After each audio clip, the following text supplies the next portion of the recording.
wait, wait, wait, wait. Wait for HasanAbi.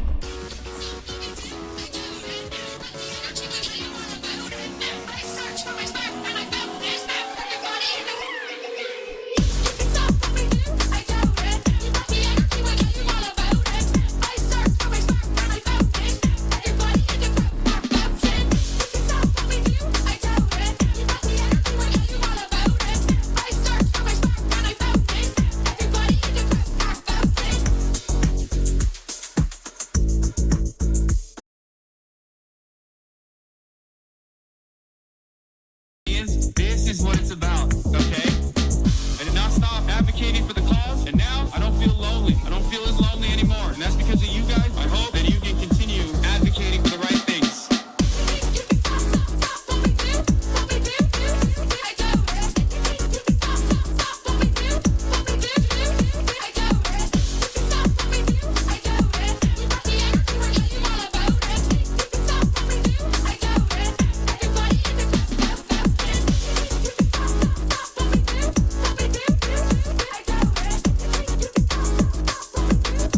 What's going on, everybody?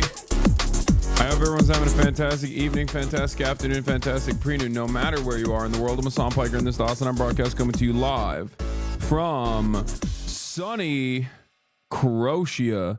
That's right, folks. I'm live and alive, and I hope all the boys, girls, and MBs are having a fantastic one. Hold on. Everything is falling apart.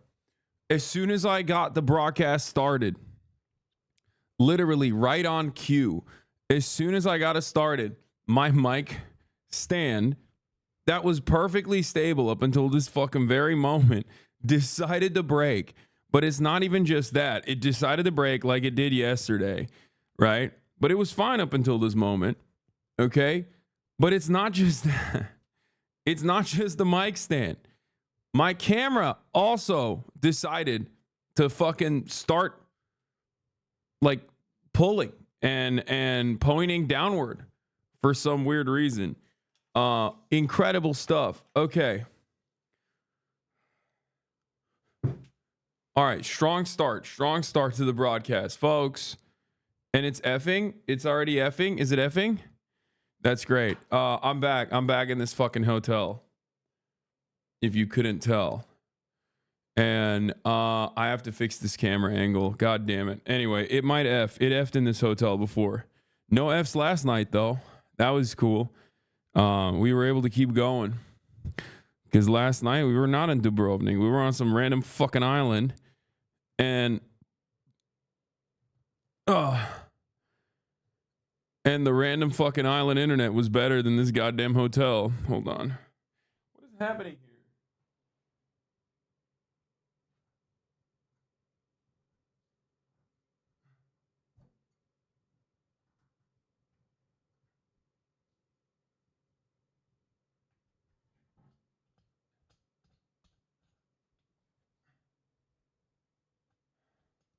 I gotta face this fucking thing. What's up, folks? I'm live, I'm alive, and this is another beautiful day, okay? That's so crazy. I set everything up so perfect, you know?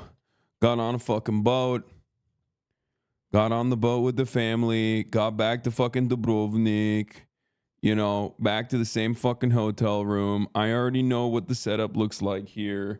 I'm used to it. I'm ready to fucking go, right? Like I'm like, yeah, this is a familiar territory. We're back in the pocket, right? I'm thinking to myself, this is easy peasy breezy shit, right? Like, this ain't no thing. Well, it turns out it is a thing, okay? Turns out, I set everything up so mint. Went, took a shower, thought, okay, I have a little bit of time. You know, I did my reading on the way over here. I'm like fucking stoked. Looking at Discord. Everyone is like, you know, I see the TMZ news article come out, and TMZ's like, TMZ exclusive, Joe Biden is quitting, potentially. And I'm like, that's crazy. Well, how the fuck did TMZ get that goddamn thing? Like, how did they get that exclusive? You know what I mean? Like, what the hell's going on? Like, Anyway, then I see the New York Times, which is not as reputable of a institution as TMZ is, obviously. And when I saw the New York Times reporting on it, I was like, damn, this shit is pretty fucking serious. Having said that, you know, I did all of that, got ready to rock and roll, put all my eggs in order, my chickens in a row. I don't know what people say. Don't ask me these questions, right? I don't know what these sayings are. But I got everything ready to go, ready to rock and roll. I take a shower. Also, my face is burning. I got my ducks in a row, not my chickens. Why the fuck do people put ducks in a row? See, that's weird. That's a weird thing to do. Don't put those ducks in a row, dude. Let the ducks thrive, you know? If they want to be in a row, let them fucking be in a row. You don't have to organize them yourself. You feel me?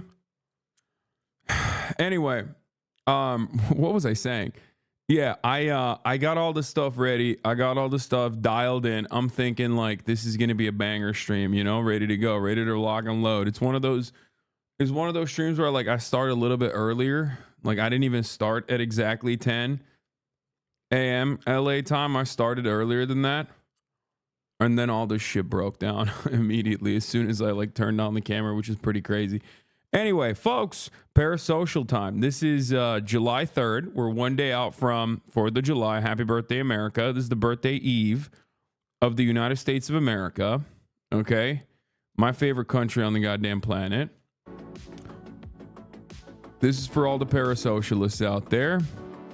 What did HasanAbi Piker do? This screen reflection in the glasses is hurting my liberal eyes. Yeah, I might have to fix that light. I think that's a problem with the lighting. Hold on.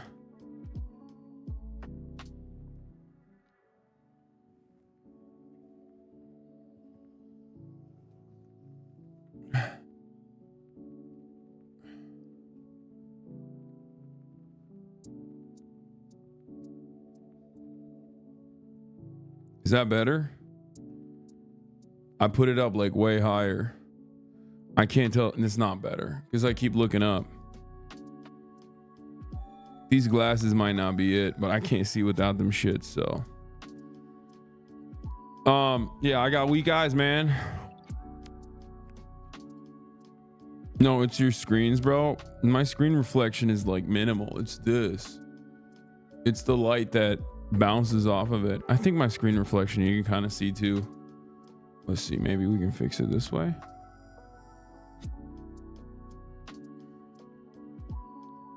Why did you guys say that? Now it's like stuck on my fucking, now it's stuck. Now I'm stuck thinking about the screen reflection, like as though it's a big deal. God damn it. I've literally, you just gave me like a new thing to be insecure about on this stream. It's like, we already had the misophonia, like audio perverts. Now we're going to have the screen reflection perverts. Like, stop. Don't even fucking do this to me right now. Anyway, yeah, last night I did that banger of a stream for like 5 hours. Was it 6 hours? I can't remember. I ended it like, I think around 1. And honestly, after I ended it around 1, I passed the fuck out. As always. Woke up early as hell. As always.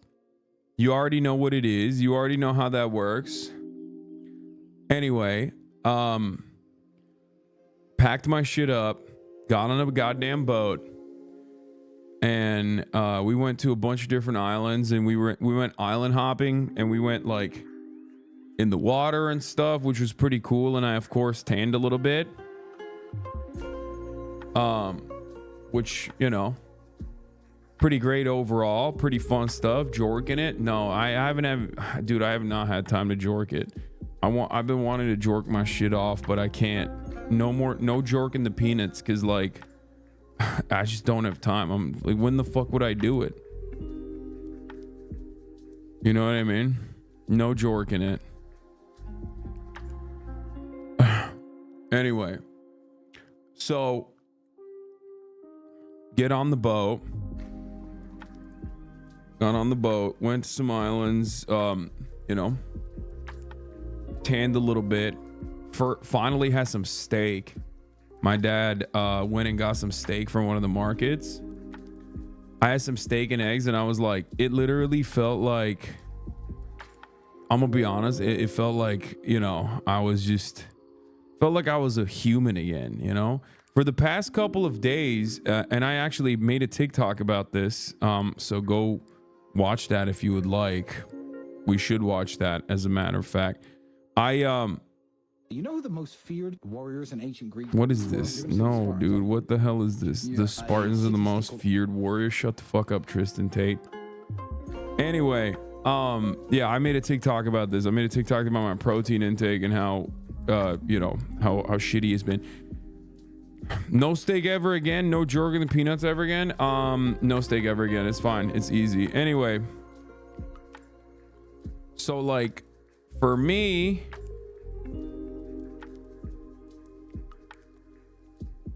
I haven't really had a lot of protein, so I felt pretty good about the protein situation at lunch. Made me happy to, you know, eat some motherfucking prot. You are Turkish. Why would you need protein, brother? Have you seen my shit, dude? Look at this, bro. Look at my shit, dude. I got vascularity even without like really flexing at this point. Like, what are we talking about here? Look at that. You see that? You kidding me? Anyway, I didn't get a notification today. Yeah, probably because I went like super early. When I go early, or when I go live super early, or when I go live super late, Twitch doesn't deliver noties for some reason. What's your body fat right now, you reckon, King? Probably like 16%, 17%. It's nothing to write home about, but anyway. As I was saying, someone said 28%. Yeah, I'm like 70% body fat.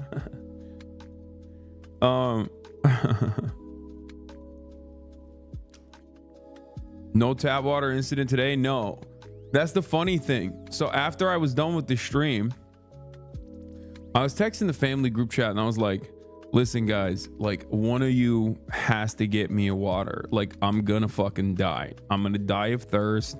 I'm kind of stuck up here streaming. Like there's no room service. Doesn't seem like it's fucking hotel. Like please bring me some water. I don't know what the fuck's happening. Of course, no one in the family group chat responds to me. They're like, fuck off, die. Okay. I'm like, I guess I'll die then. All right. So after the fucking stream is over, I go downstairs to the reception. There's a guy sitting there and I'm like, oh, thank God there's a person here. Like it's 24/7, baby. Let's go. It's called hospitality. So I asked the guy, I'm like, so what's the deal? Like, is there no room service? He goes, no, there's room service. I was like, well, there's no, like, no one informed me that there's room service, right? Like it's fine, whatever. He's like, well, is there water in this hotel? And he goes, no. He's like, just drink tap water, it's fine. And I was like, but like if I wanted bottled water, can I get bottled water? He goes, no, not in the hotel. He's like, no, sorry, bar is locked. I don't have the key. I can't get you bottled water. I'm like, okay, what about the restaurant? He's like, restaurant is locked. I don't have the key. I can't get you water from the restaurant. I'm like, okay, are there any stores? He goes, yes, on the island there are stores, as you've probably seen when you first docked. The problem is, however, all of those stores are closed right now because it's, you know, 1 fucking a.m. And that's like kind of valid. That's valid. Like for real. That's actually valid. But it was just like, I'm just, you know, I took the L. I just drank a whole bunch of Croatian tap water.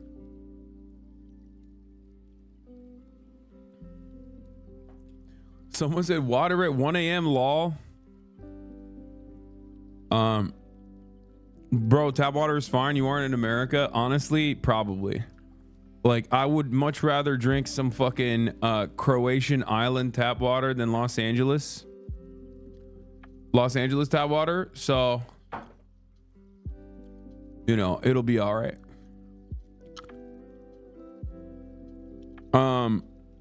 But yeah, as I was stating, so, you know, all the drama and all this shit, that's why you feel great, not the meat. Your body fat will drop 18%. Yeah, I dropped my entire body fat percentage and then some because I pooped it out. No, it's fine. My poop has been perfect. So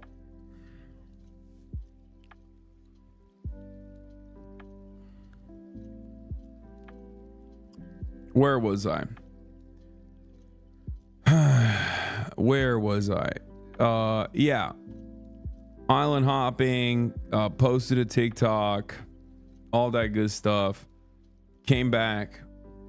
Saw one of the fucking crazy islands that these guys have, where apparently they like built one of the longest walls of all time. Like, it's the second longest wall after the Great Wall of China, because they were like, yo, these Italians, bro, you can't be trusting these motherfuckers. These Venetians, dude, like, I don't trust them at all. They're trying to fucking come in and take this shit. No way. Yeah, Stonewall, right? So they did that, and it's weird because it's like they also like designed it like a pentagram. I don't know why they did it like that. It's odd, but it's kind of cool. I saw that. That was chill. Blood's looking at walls. Yeah, bro. That's what I'm doing. That's what it's called, being cultured, bitch. Yeah, you fucking go to a different country, okay, and you look at walls and shit. That's what you do. Star forts are the hardest to siege. Wait, really? Bro, they had the rust technique? Are you kidding me? Wait, hold up. These motherfuckers were building rust bases, dude? Yo, they literally were, oh my God, they were tryharding like they watched a YouTube tutorial. That's why it's like literally fucking designed like a star. I asked the guy, I was like, why is this designed like a star? He's like, oh, it is to cover city. I was like, bro, you have no idea what the fuck you're saying, okay? I do not see a city on half of this fucking mountain, okay? There is no city behind these goddamn walls. Like, it's just there. It's for no reason, right? That makes sense. Maybe it's the hardest to siege, I guess. Star forts allow the other 2 points to protect one under attack. Bro, I'm telling you, these guys literally are such tryhards. Okay? Oh my God. Croatia, the most tryhard fucking country of all time, dude. They were like, nah. Stalin should have let Tito take over the entirety of Italy. That's a totally random point that is neither here nor there, but I've been thinking a lot about that. Anyway, that was kind of fucked up. Stalin is a little bit fake on that front. Anyway, that's crazy though. So, no, it's shaped like that to scare off the Christians, bro. What are you talking about? The fucking Hrvat are Christians too. They're Catholic too. What do we mean? What are we talking about?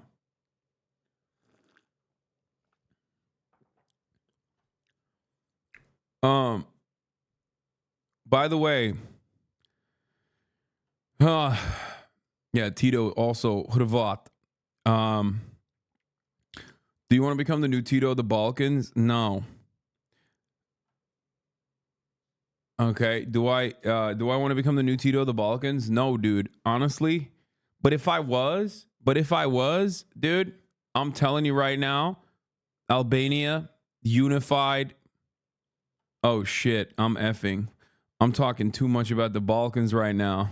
I'm talking too much about the Balkans, boys. This is not, I started talking about uniting Yugoslavia with Albania and shit. Like, immediately I get a little bit baby F. Like, the Croats are after me.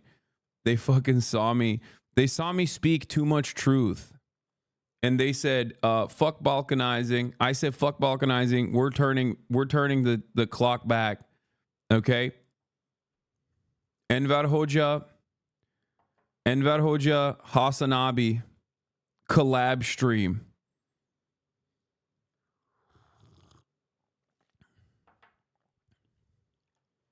Tito 2, HasanAbi Boogaloo. Yeah. Anyway. Oh no, he's Balkan posting. Must stop. Have you visited the Nazi pit? Is that in Croatia? The Nazi pit, I believe, is in Croatia. the Ustazi, like the murder pits. I have not visited them. I haven't really visited much. I've just been swimming in the water and shit.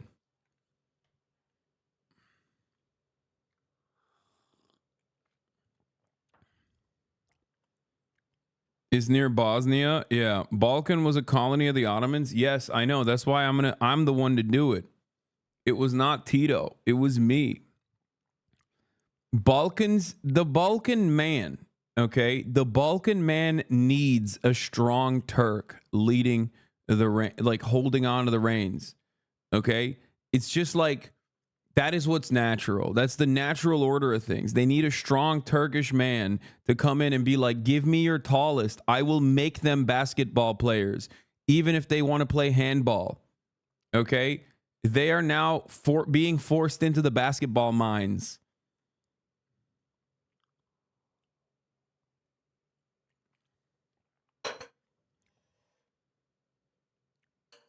Give me your strongest warriors. I will turn them into ballers. Anyway, what was I saying? Yeah. The background looks like a psychiatric evaluation room. Yeah. Will you do reparations? I am. I'm doing reparations by fucking taking taxis out here.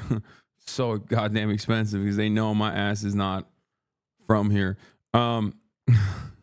That's my reparations for the enslavement of the Balkan population by the Ottomans, okay?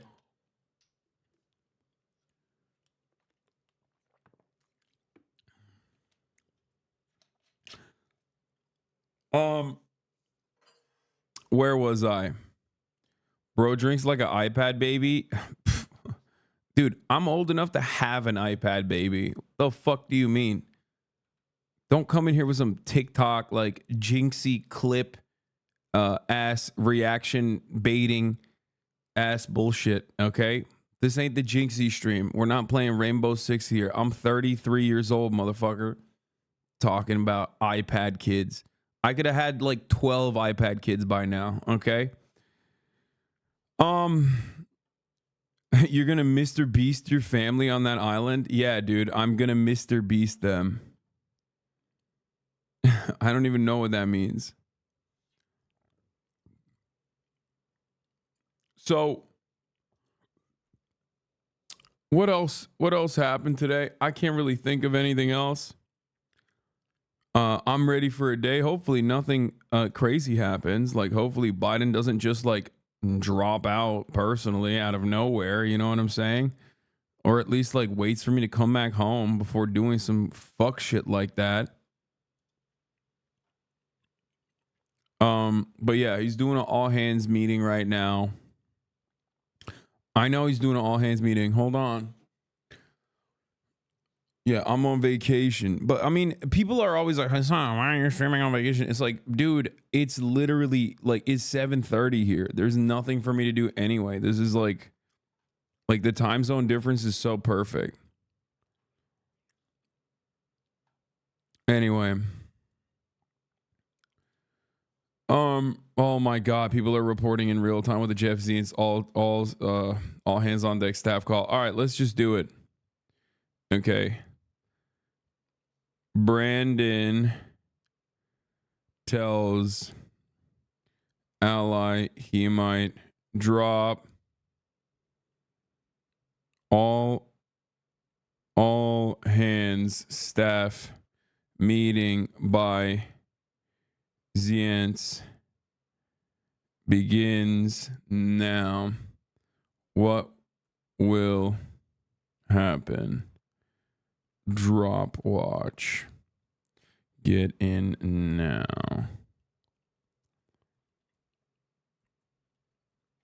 Okay.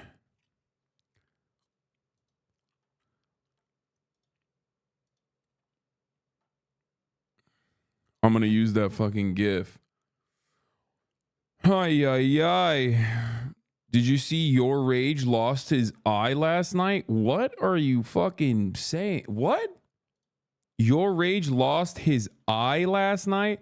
Oh, also, in personal news, I mean, I'm gonna What the fuck? I did not see that. What does that mean? Elaborate, please. Also, while you elaborate on that, I will say, I clapped Margit on regular Elden Ring run. I clapped a bunch of mini bosses inside the castle. I'm actually kind of fucking, I'm just kind of clamping on fools left and right. Just punishing motherfuckers left and right with the bloodhound. I need a good katana. Oh, my GQ profile came out. Let's go. But this is just the Middle East, GQ Middle East profile. There's also the Wired magazine profile that's like also going to be accompanied with like photos and stuff.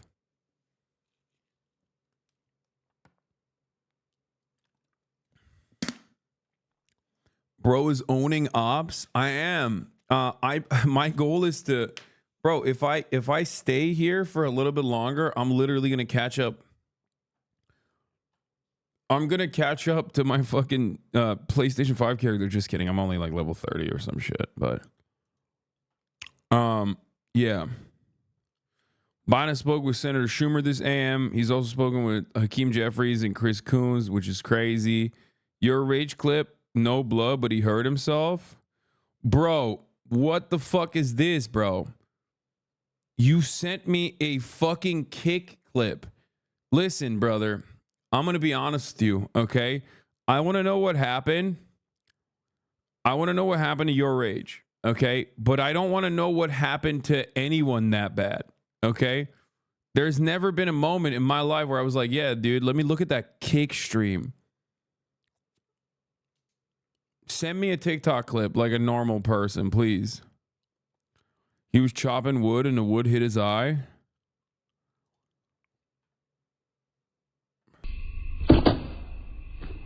Oh, what the fuck? So the dude, what the fuck? It's like Elwig got sauced by Jason. Dude. I'm so mad about that. Can I just talk about that for a brief moment? First of all, this is like Kai's friend Ray, right? And apparently he's kind of nasty with it. Like he's got really good handles. He's like pops off, which is crazy. He like will like he's got a good like quick step. His shot looks a little off, but like I mean he makes them, so who cares?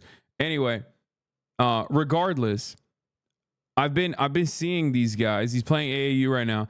I've been seeing him on my TikTok timeline. There's this one fucking TikToker who I kind of hate, but I like also can't look away from. This is really, really like inside baseball shit. There's this one dude, this one light-skinned dude, okay? And he always glazes everyone, okay? I'm not even hate watching because like I literally do enjoy watching the clips. There's this one dude who just fucking glazes so hard. Like it'll literally be like, I know if any of you are on basketball TikTok, you know exactly who I'm talking about. This dude, explain the light skin comment. What do you mean? Like I'm telling you descriptive things so you know who this person is. I don't know who, like, you know exactly who I'm talking about, dude. He just like, he will just always use the, oh, he's got a strap. And he's like talking about Steph Curry. It's like, yeah, dude, of course he has the strap. Like, what do you mean? Like, he will literally be talking about like Steph Curry making a fucking uncontested 3-pointer on fucking, on like basic training. You know what I mean? And he'd be like, oh, he's got a strap. And it's like, yes, dude. No, it's not Flight. It's not. It's a different guy. People are saying Max. I don't know. If you send me a fucking TikTok, I will tell you exactly like the aura and the energy of these TikToks. And I actually do greatly enjoy this dude's TikToks. It's just that like he has a hypnotic hold on me. I don't know what it is. I genuinely don't know what it is, but he's just like, he's just always glazing so fucking hard. And it's like, come on, dude. Like, yeah, of course they're making these fucking shots. They're like NBA players. Anyway, It's not max chat.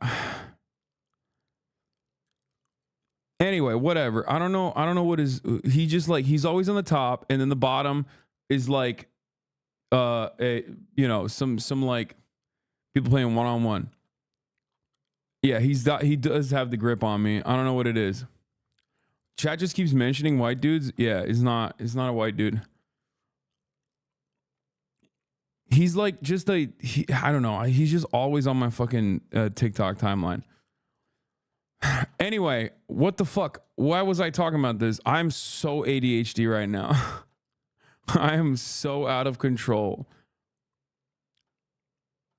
I'm unimaginably out of control right now.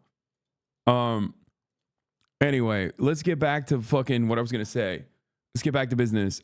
Jason also has like decent handles. Face Jason. He's pretty funny. He's also been all up and down all over my fucking TikTok. And I was kind of shocked. Black Boy Max as well. Like he's decent.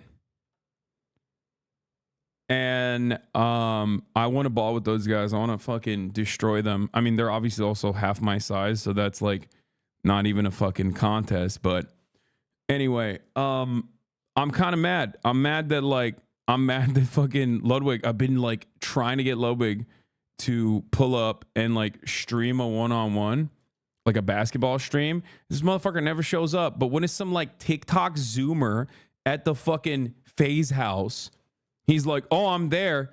And I know why he did that. And this motherfucker, bro, I don't know what he did. He like hit himself with the fucking Dominican ray or something before he showed up. Like he actually showed up like a different person.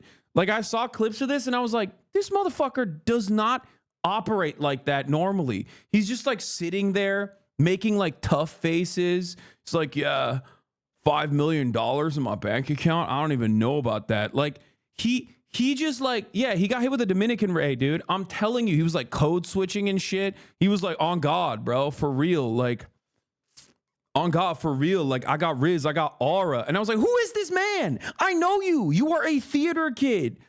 You're a white guy from New Hampshire who went to fucking Arizona with an English major, dog. You do not talk like this, okay? He was talking like I talk when I'm in New Jersey, okay? Like I have two speeds. I do have an East Coast speed. It's just how it is, okay? And like, and that is like when I have that energy, when I'm in New York or if I'm in New Jersey, I do start talking a little bit like this, like, hey, chill, right? That's just, you code switch like that. But that's also because like, you know, I went to school there. It's a little different, okay? This motherfucker went to New Hampshire. What? He's from New Hampshire. Your parents, your grandparents are related to one another, bro. You cannot be fucking sitting there on the stream being like, sup? Yeah, on God? For real, dude? Anyway, I saw this fraud. I saw his fraudulent ass clips on TikTok on my For You page. I saw his fraud, okay? I'm calling him out right now. I've been trying to 1v1 this motherfucker for the longest time, and he won't do it. But when he can fire off a couple TikTok clips because he knows Jason's popping on TikTok, he knows like Ronaldo's popping on TikTok, he goes over there and he does a fucking IRL stream with them. Meanwhile, I've been trying to get him to do an IRL stream where we do a 1v1 for the longest fucking time. He would never show up. Okay? Anyway, speaking of which, though, I do want to fucking ball up with the FaZe boys. That's besides the point. Jealous boyfriend energy? Yes. No, I am jealous. I am jealous. I'm jealous because he got the ball with them because I would love to do that. Bro scammed Jason too. Didn't get him the pokey phone call after he won. Wait, really? Bro, you paid to make content with him. You just haven't redeemed it yet? Oh my God, I forgot about that. Anyway, I did pay for Ludwig in the auction. That's right. I forgot about that. Anyway, that's besides the point. This is neither here nor there. That was just like a little bit of little bit of a gripe I had personally. Okay, it's just on the top of my mind. So I was just, you know, I was just thinking about that. He's a fucking fraud. I said I've been begging for a ball stream, and you pull up to the phase one. You know, fraudulent bitch, dude. Ludwig is always too busy. Rage has a bad leg and eye now. Any excuse for your ball ups to not meet you in the court? Yeah.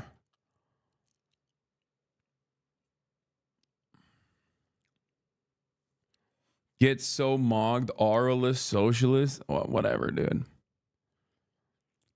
Wait, you bought a white boy at an auction? Martin Luther used to pray for times like this. Yeah, Martin Luther.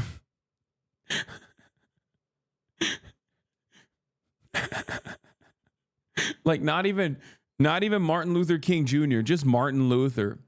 Mr. Reformation himself, you know what I mean? He was like, when can we start buying white folk? Very different dream than MLK Jr.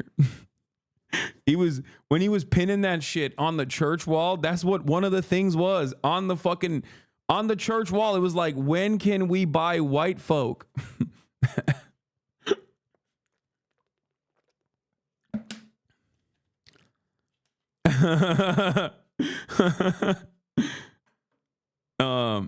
It's a hell of a reformation. Yeah, he was like, I want to reform society. He said he has a dream. Okay, he was like, I have a dream. He actually is the OG guy who had a dream. It wasn't Martin Luther King Jr. who had a dream first. It was Martin Luther himself who had the dream, and the dream was, when can we start buying white folk?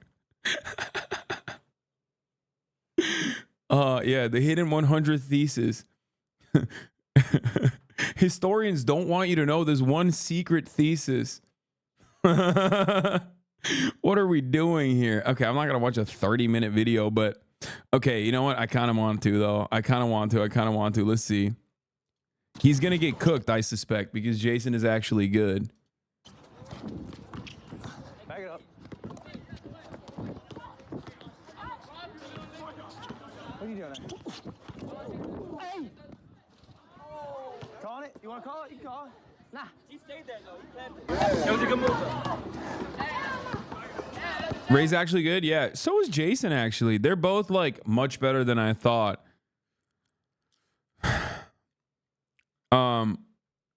They're both much better than I would have expected. Jason's pretty good, and so is Ray. Ludwig is not very good, but he's gotten a lot better. I'm good. I mean, God, that's embarrassing for me to say that right in such close proximity to him demonstrating his ball handles or lack thereof. But like, worst timing. But like, he's gotten a lot better. I'll just say like this. He used to be ass cheeks. Remember, when I first played basketball with this man, okay, it was a shit camp, and we 1v1. And I told him, like, look, my left hand is a lot weaker than my right. I will beat you with just my left hand because I want this to be at least somewhat fair. Okay. And as you guys know, I also, on principle, don't usually like to post up until I feel threatened, until I feel like, you know, this person can cook me. You know, so that's besides the point. But anyway, I was just like driving left and I beat this man 11-0. Okay. I beat this man 11-0. That should help you understand how bad he used to be, especially because like now, last time we played, when I was obviously fucking dying after the 700 bucket challenge, which was supposed to be the 1,000 bucket challenge, he actually put up a decent fight. I mean, I was halfway dead, but he still put up a decent fight and caused me to actually post up on him and stuff. So my point is, he's gotten a lot better. Okay.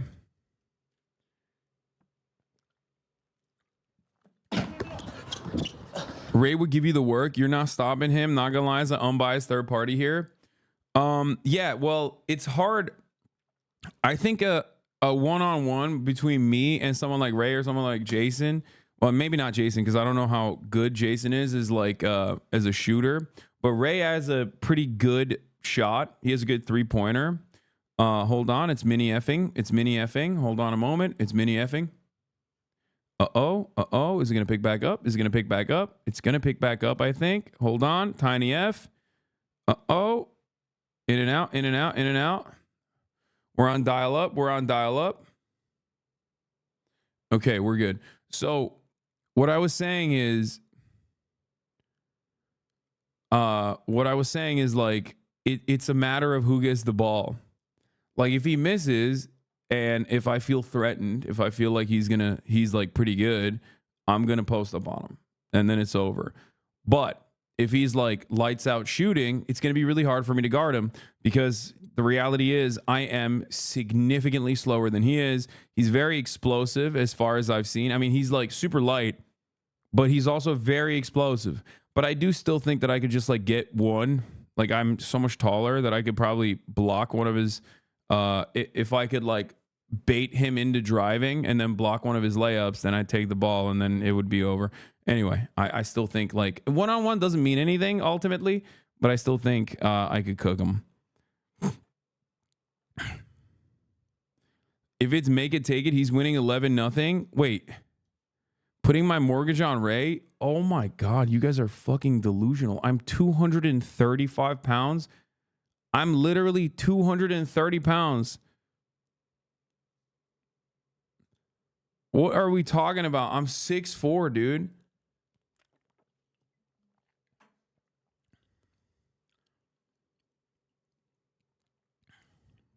No paint, it would be very hard.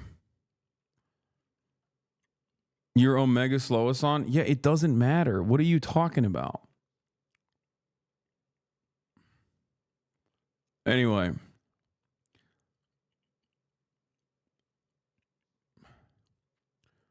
Um,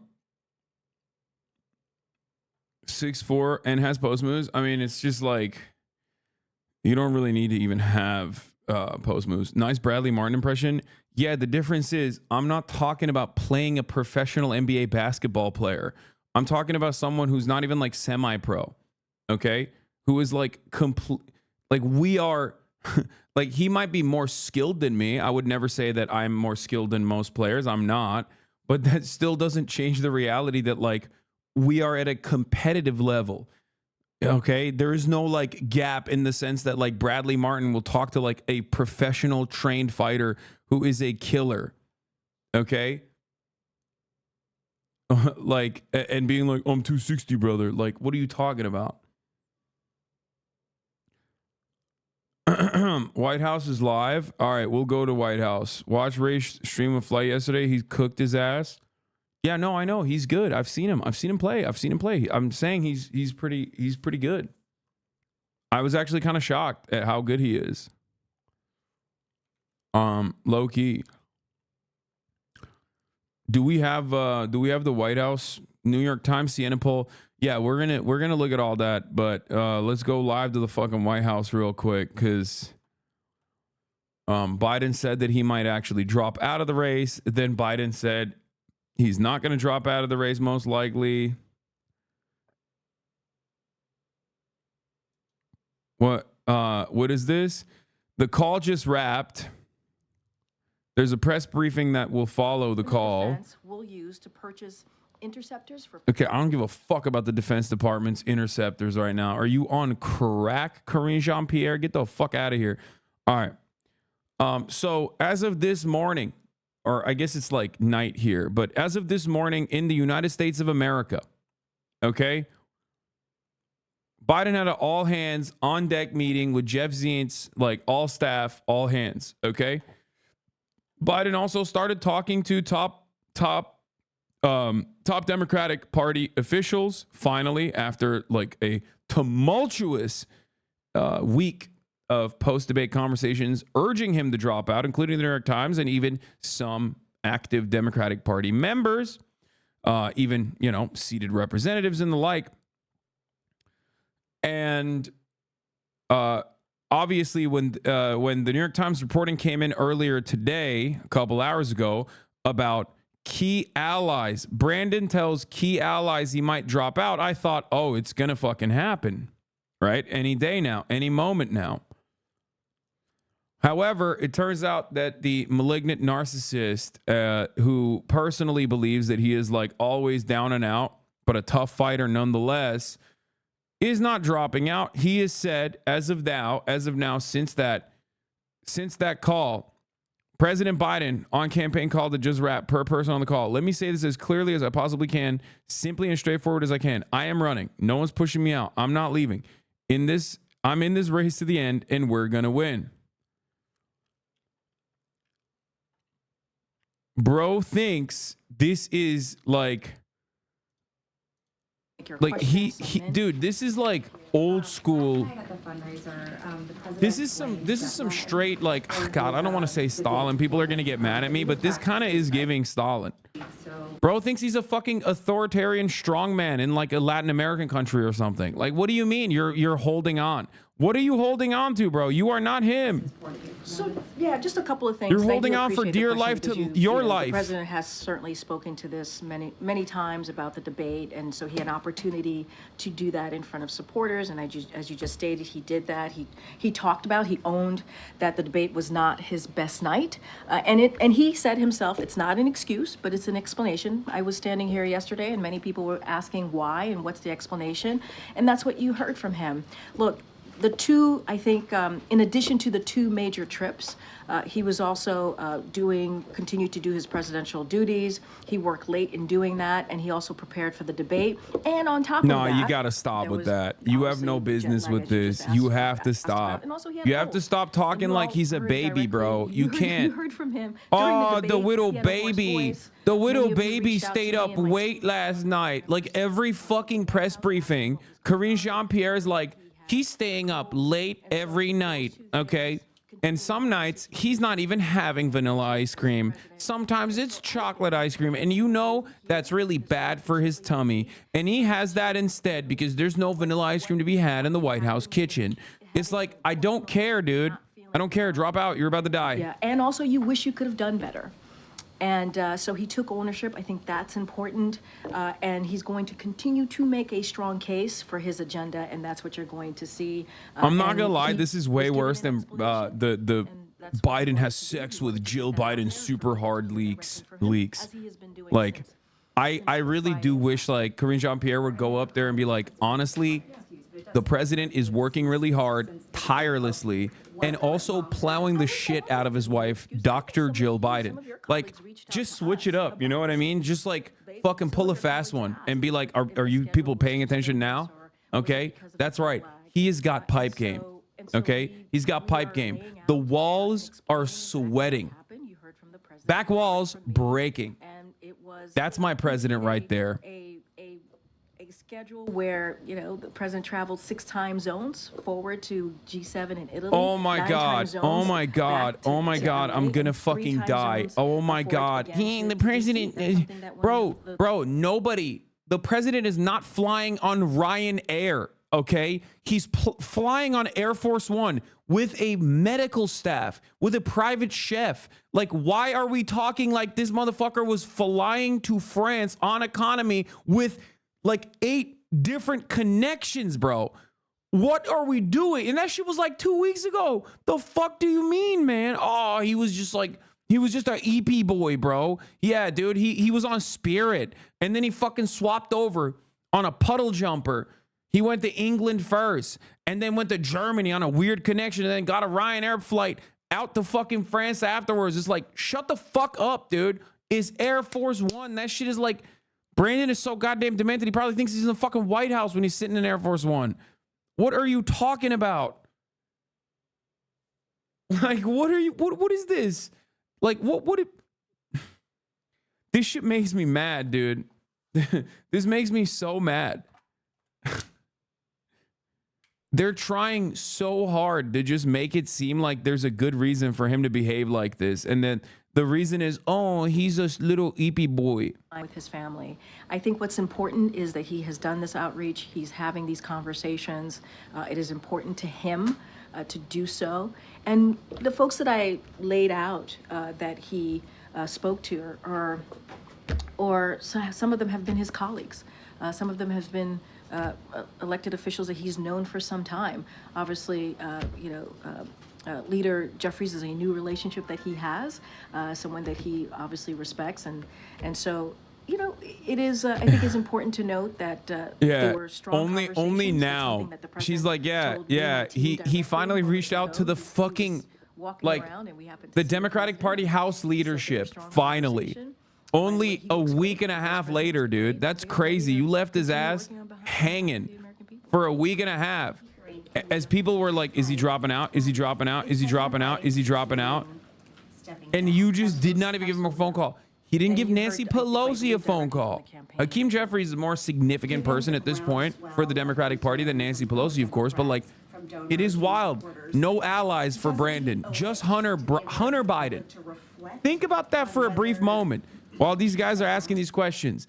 This motherfucker flopped so hard, the entire country's like, bro, you gotta stop. You gotta stop running. You're too old. You're gonna fucking die, Joe. Your bitch is no longer bad. Your weed is no longer loud, Joe. You have to drop out of the fucking race. We gotta save democracy. What does he do? What does he do?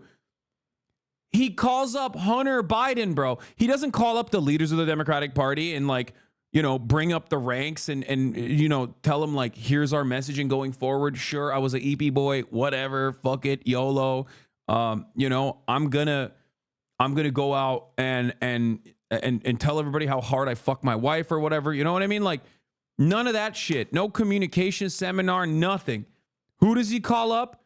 Crackhead Hunter Biden, dude. What are we doing here? That's crazy. That's crazy. What is going on?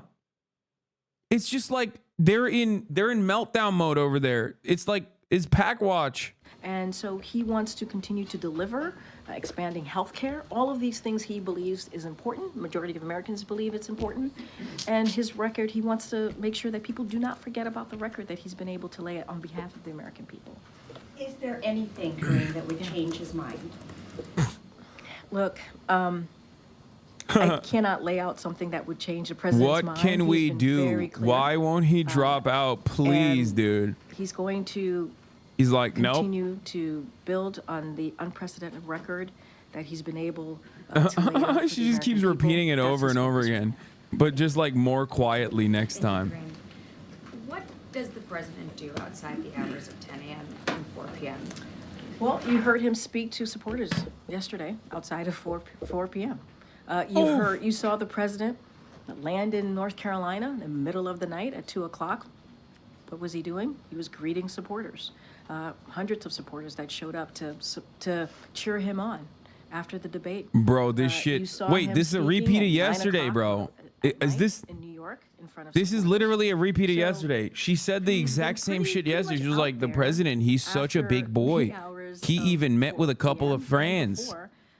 Before 10 a.m. for sure. And so that has been something he has consistently done. Dude. Okay. Karine Jean-Pierre, all-time one of the worst press secretaries of all time. Okay? All-time worst.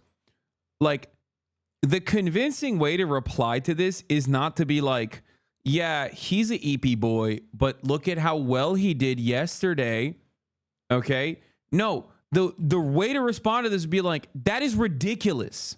Okay? You're supposed to attack it head on. You're supposed to literally be contentious at this point and be like, that's a ridiculous assessment. The fact that you are even questioning the president's mental faculties is insane to me. It feels like I'm talking to Fox News. Like, that's what I would do if I was press secretary. Okay? I'd be like, am I talking to Fox News or am I talking to the New York Times? The amount of hack jobs that you guys are throwing in the way of this administration that has done a phenomenal job recovering from COVID, doing, building America back better, doing the IRA, doing things that are unimaginable, inflation under control, record numbers on job growth. And you guys are over here asking, can he be up after 4 p.m.? You saw him on camera yesterday in North Carolina. That was at 2 a.m. What do you think he was doing? He was greeting fans and supporters. Okay. Do you not have watches over at the New York Times? Instead, obviously that would be like still gaslighting because like ultimately Biden is an EP boy. But just have a little bit of energy, man. What are you doing? Have a little bit of fucking energy. What are you doing? She's like, oh, well, the president was, he sent me a text message at 9:30. He said, I'm up, by the way. And he took one little baby nap in between, but his nap times are actually much, much shorter now. It's like, no, dude, that's not the way to address this. You're doing a bad job. You're doing a bad job, KJP. You're doing a bad fucking job. They want to see him. But It speaks to that. But we didn't share that information ahead of time. Now, if You she all were to say asked that, I'd what still was shit going on her and because then she's we shared that lying. But like, information. at least she'd be We better at didn't her use fucking that. job. We didn't use that before the debate. You all asked, hey, is he under the weather? And we confirmed that he was under the weather. He pushed through. That's what this president does. He is going to continue. Nevertheless, he persisted. I'm persisting too. Persisting to fucking drop this goddamn internet, dude. Holy shit. It's going to come back. It's going to come back. It's in and out. There's going to be some cuts. Boys, girls, there's going to be some cuts up in this bitch, okay? It's a little patchy. It's a little patchy, but it's going to get back. It's going to get back stronger than ever, stronger than before. Nevertheless, she persisted type shit, okay? I'm talking about my internet. I'm not talking about Hillary Clinton. You know, this is her story. And we're making history, his story. But it's not his story. It's actually her story. Come on, please come back, the internet. Please don't fucking cook me again. I'm going to lose my goddamn mind. All right. You might also be losing your goddamn mind thinking like, why am I seeing an ad right now? Well, that's because it's the top of the fucking hour, okay? And at the top of the hour, there's a 3-minute ad break. If you no longer want to see those ads at the top of the hour, however, all you need to do is subscribe. We're going to keep rolling with the punches as though nothing happened, as though I'm not fucking effing again over and over again. My latency will recover. We will recover. Things will recover. Your latency is so bad by the time I see the F, you've recovered from the F. I don't know. I mean, put it on low latency mode or something. Sakura Gore, thank you for the 10 gift to subs line 10. People don't no longer see the ads at the top of the hour. Here's a 3-minute ad break now. I'm so fucking upset right now. Oh my God, it's effing again. It's effing again. It's going to be fine though. As you know, it F's a little bit and then we go through it and then it fucking gets better. Okay, here's the 3-minute ad break now. It's a mini baby F. Come on now. You fight for the American people. So he pushed through it. I think anybody who does that, not just the president, should be commended. And he also said, you heard him say this on Friday, when you get knocked down, you get back up. Yeah, that was That's what you brilliant. saw. That was sick. That was sick that he said that. That was cool. Chumbawamba shit. Everyone always talks about with his campaign, as his campaign has been very, very clear about that. That's what I can speak to, and that's what I can say, and that is the president's focus. The president's focus is how does he continue to do that work, and anything else that we're hearing or that's being reported is absolutely false. Is the president telling people he's evaluating the Absolutely race? false. That is absolutely false. I saw that. Bro, I don't know what the fuck's going on. On my end, I'm looking on the internet speed test. On my end, I'm looking at the internet speed test and it shows 18 up. You know what I mean? I don't know what the fuck's going on. Maybe it's a Twitch server issue. Maybe it's an issue on my end. Maybe it's a laptop issue. I don't know what the fuck it is. Maybe it's a skill issue. But the reality of the matter is, I'm fucking cooking right now. On my end, I'm literally looking at it and it's saying reliable upload speeds, okay? Chat is probably delayed. That's why it's saying F. I can't lower my bit rate. I've already started streaming. I'd have to end the stream and restart it.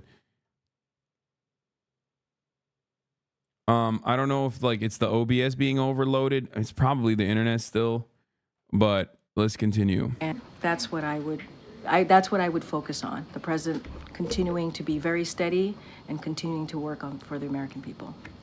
But just to follow up on Kelly's question, do you think the president feels like the coming days are very critical for him as he, you laid out all these events that he's going to be doing? Yeah.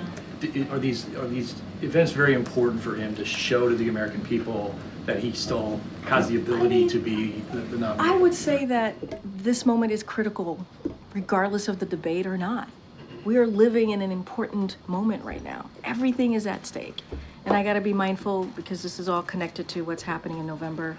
And I think any leader would say they always have to prove to themselves to their constituents, right? It is a day in and day out work. Right? And yes, the president's going to have engagement. He's going to be out there speaking to the American people. Obviously, we mentioned Wisconsin. He's going to do an interview in Wisconsin as well. We talked about Pennsylvania. But the president was also out last week. Atlanta, North Carolina, New York, where he saw supporters. This is a president that has been consistently out there talking directly to the American people. He understands, as you all asked me about the economy and what people are feeling, he understands that they have to hear directly from him, and he has to continue to do that so that he can lay out his agenda. He can lay out what he wants to continue to do. It's always going to be part of the calculation, right? To continue to prove to the American people that he can continue to do the work and deliver for the This is so fucking bad. Deliver on behalf of the American people. And Jeff had the staff meeting today. Can you just give us a rundown of really what he tried to get across? And is there a morale issue in the White House right now? It's a fair question, and I do have a couple of things I want to say. As you just said, the Chief of Staff, Jeff Zients, did have an all-staff call. He wanted to gather the team across the building and acknowledge what the president said himself, right? That the last few days have been challenging. We've been very, very clear in acknowledging that. But we have had an extraordinary record to be proud of, and we know we have more work to do. The president says that all the time.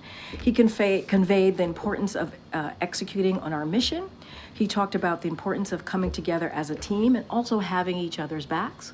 And so, look, he also said, which I think was really important, and I think every staff wants to hear, that the Chief of Staff door is open and is open to hearing directly from them any questions or any concerns. And, I think that's what you do as a leader. Thanks, Kareem. If there are so many questions right now about whether President Biden can do this job, why are we not seeing the president out there every single day in an Even the sign language interpreter doesn't believe what she's saying? You're going to see him today, It's certainly, bad. and I know you're asking about the teleprompter. It's bad. You're going to see him tomorrow, right? 4th of July. It's bad. You'll have an opportunity to welcome active duty military and their families, and certainly their loved ones here on the South Lawn, as he does every year. And I think that's going to be important. He'll be able to engage with them and thank them directly. And you'll see him in Wisconsin, and you'll continue to see him, obviously, in the upcoming weeks. Look, it is not unusual for a president to use a teleprompter. It isn't. It is not unusual. That is something that presidents have done in the past. I think what we also have to remember, and I'll keep saying this because I think it's important to not forget, that he has the strongest economic recovery in modern history. He has led a historic midterm win when everybody was talking about a red wave, and he's been able to defy that and deliver by being a leader, right? Obviously doing the midterms as a Democratic leader. And he's going to continue to work to get lower costs. And I think that matters. I think his record certainly matters. And you are going to see him, continue to see him, having interviews. He's going to do ABC, as you know, with George Stephanopoulos, one of your colleagues. That's not scripted.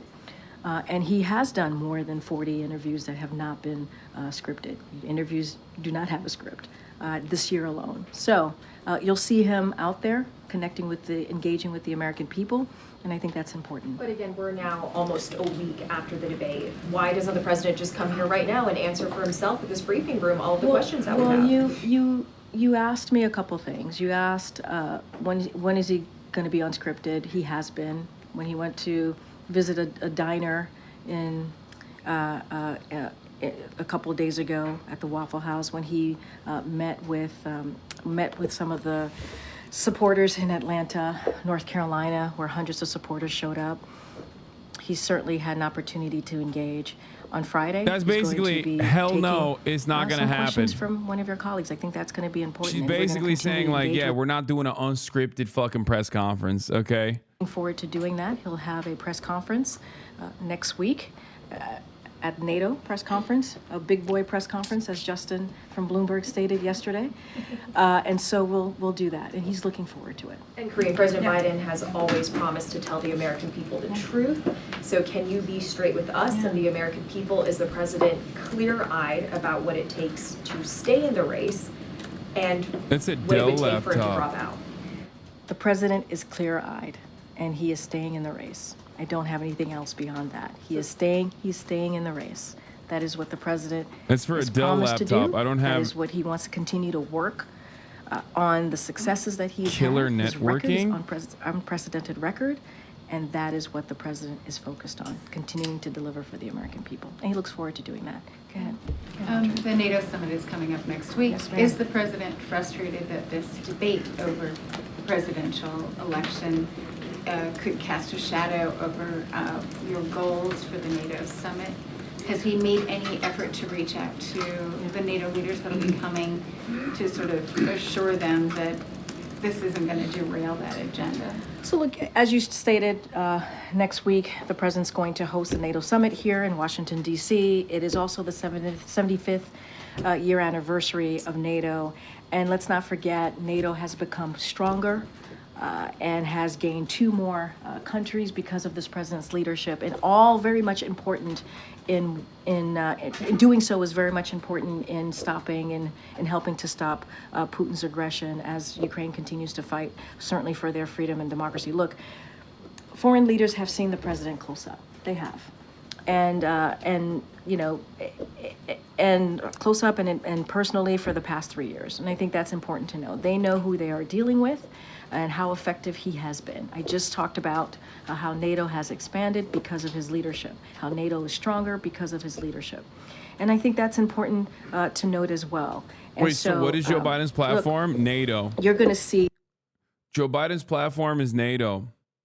He's running for the Ukraine vote, which is, I mean, that's like the one aspect that they keep hammering over and over again. And it's like, I'm not going to lie, dude. I know there's a lot of Os and Andes in this community. I know there's a lot of people who care about this sort of thing. But like, as far as the broader American electorate, like, if you were to be like, hey, man, do you want free healthcare or you want a stronger NATO? Everyone would be like, what the fuck are you talking? They would shoot you in the face. Okay.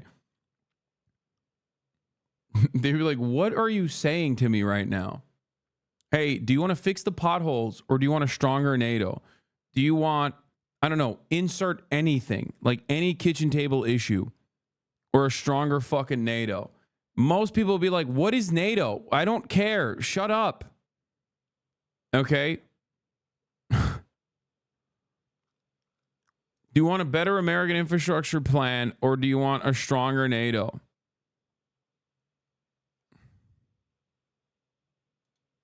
The fuck are you talking about, NATO? What? I have not spoken to the Office of Legislative Affairs, so I can't speak to that. What I can say is the president certainly has looked forward to working with Democratic leaders and congressional members over the For past the 3 record, years. before people get mad at me, I'm not saying these two things are at odds with one another, even though they technically are, because NATO is a fundamental part of the American military-industrial complex, which is basically a fucking parasitic force that sucks up all of the resources that could be going to the things that I'm talking about. And yet, ultimately, you could do both technically, and that's not what I'm saying. That's not the issue presented. It's just that if you're constantly only talking about how NATO is stronger, you basically are undermining yourself. You're not presenting your best self. You're not. I'm not a pro-NATO person, obviously, but that's besides the point. I'm personally talking about like Biden's reelection right now, and it's probably the dumbest fucking thing to talk about. Like, I feel as though it's the dumbest fucking thing to talk about. To be like, yeah, you guys got to reelect me because I'm doing NATO. It's like, I don't think Americans care about foreign policy that much. Even when it's Israel, they don't care about it enough.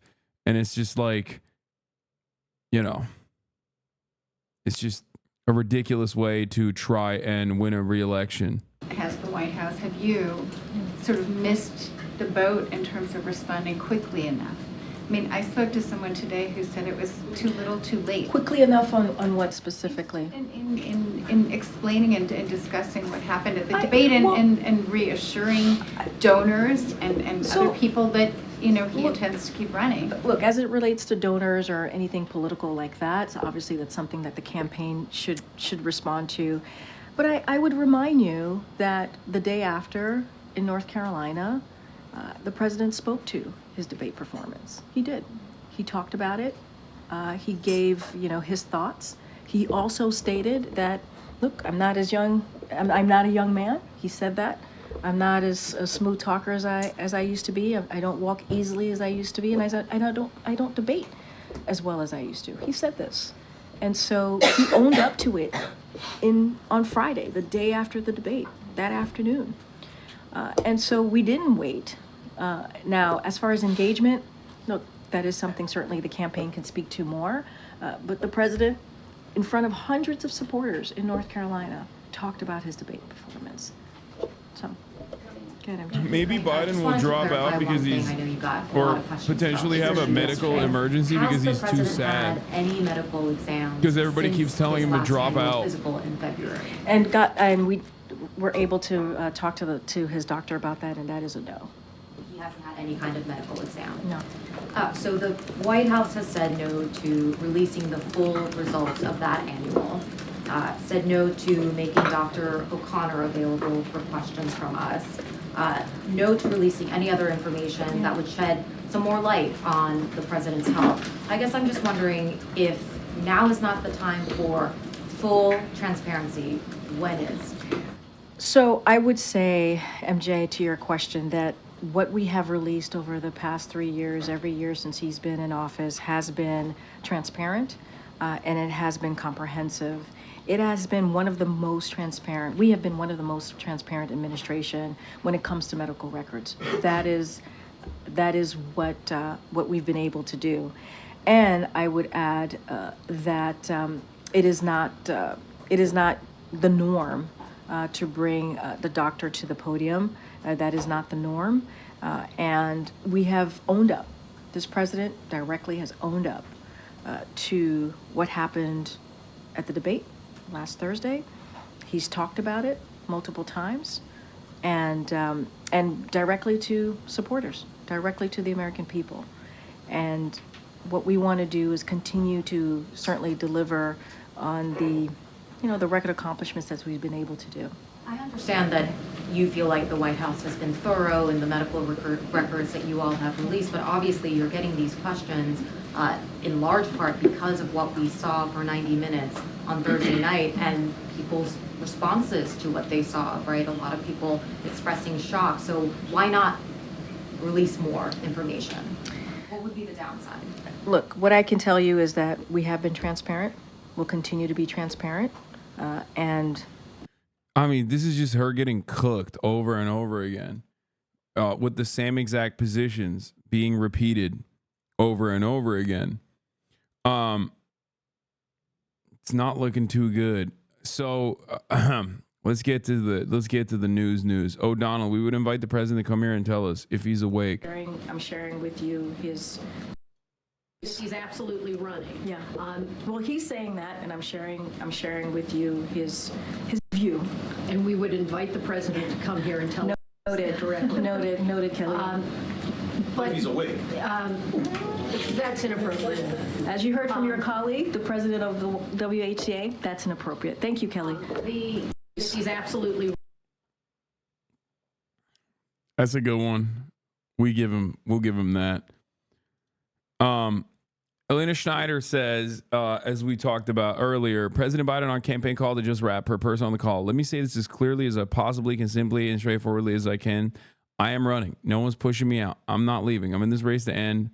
I'm in this race to the end, and we're going to win. Also, simultaneously, while that's happening, a new New York Times CNN post-debate poll shows Trump widening his lead among likely voters nationally by 3 percentage points. Trump is now at 49%. Biden is at 43%. It is Trump's largest ever lead in a Times poll. If the 2024 presidential election were held today, who would you vote for if the candidates were Joe Biden and Donald Trump?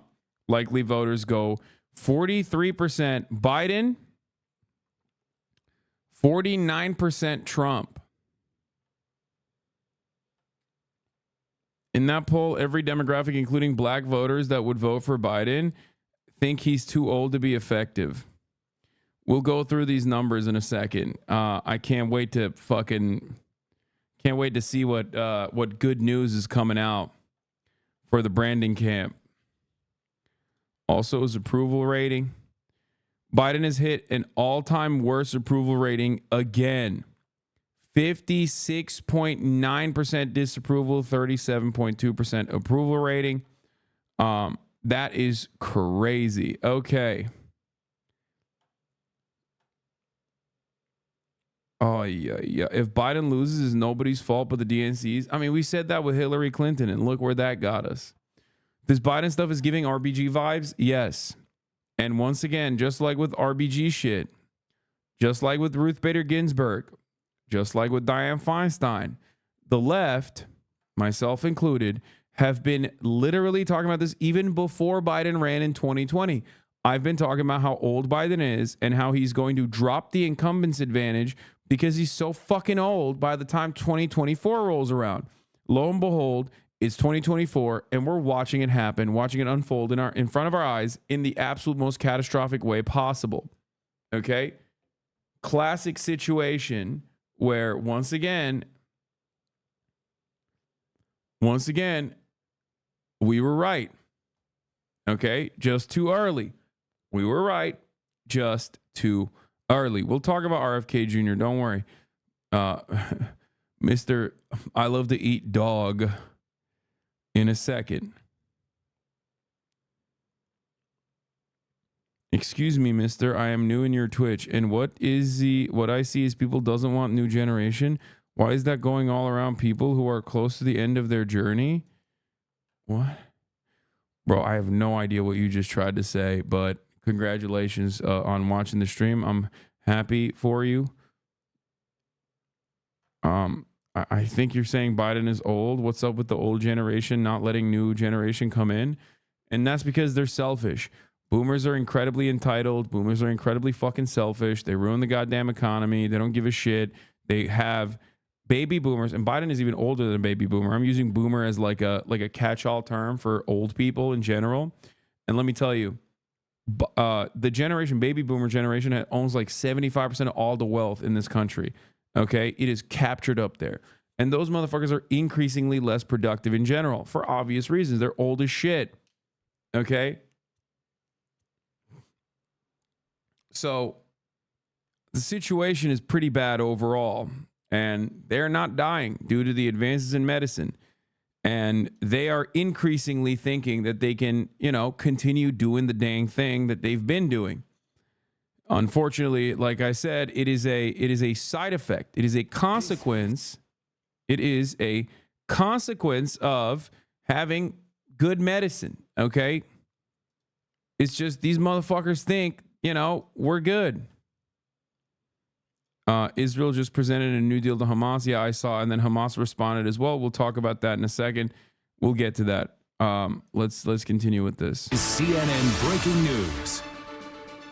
Breaking news, CNN has learned President Biden has privately acknowledged a series of critical tests are ahead in the next stretch of days. Those tests essential to determining whether he can stay in the race for the White House. CNN White House correspondent MJ Lee joining us now. MJ, what more are you learning? This is the problem. Like, when you have Biden has presented himself as this like underdog over and over again, and it's just a lie. Like, this motherfucker is this whole narrative that he's trying to put together is like he's the underdog always. When he gets knocked down, he gets back up again, and they're never going to put him down. That kind of shit, the Chumbawamba ass shit. Look at the 2020 look at the 2020 election. Look at the 2022 midterms. Like, none of that shit was because of Biden's dynamic, charismatic personality. Okay. We looked at a poll yesterday. 67% of Americans say they want to vote against Trump. 67% of Biden, likely Biden voters, say they're voting against Trump. And 33% say they're voting for Biden. That percentage is damn near identical to 2020. That wasn't because Brandon was the guy, even though MSNBC and CNN and all these other liberal institutions that are fraudulent and did not want Bernie Sanders because they were fucking terrified of even moderate social democratic progress, wanted to put an institutional cadaver in a position of power instead. and constantly presented Joe Biden as the guy who can beat Trump, the only guy who can beat Trump. But at the time, the polls showed the exact same fucking reality. No one was voting for Biden because he was a dynamo. No one was voting for Biden because they genuinely love Biden.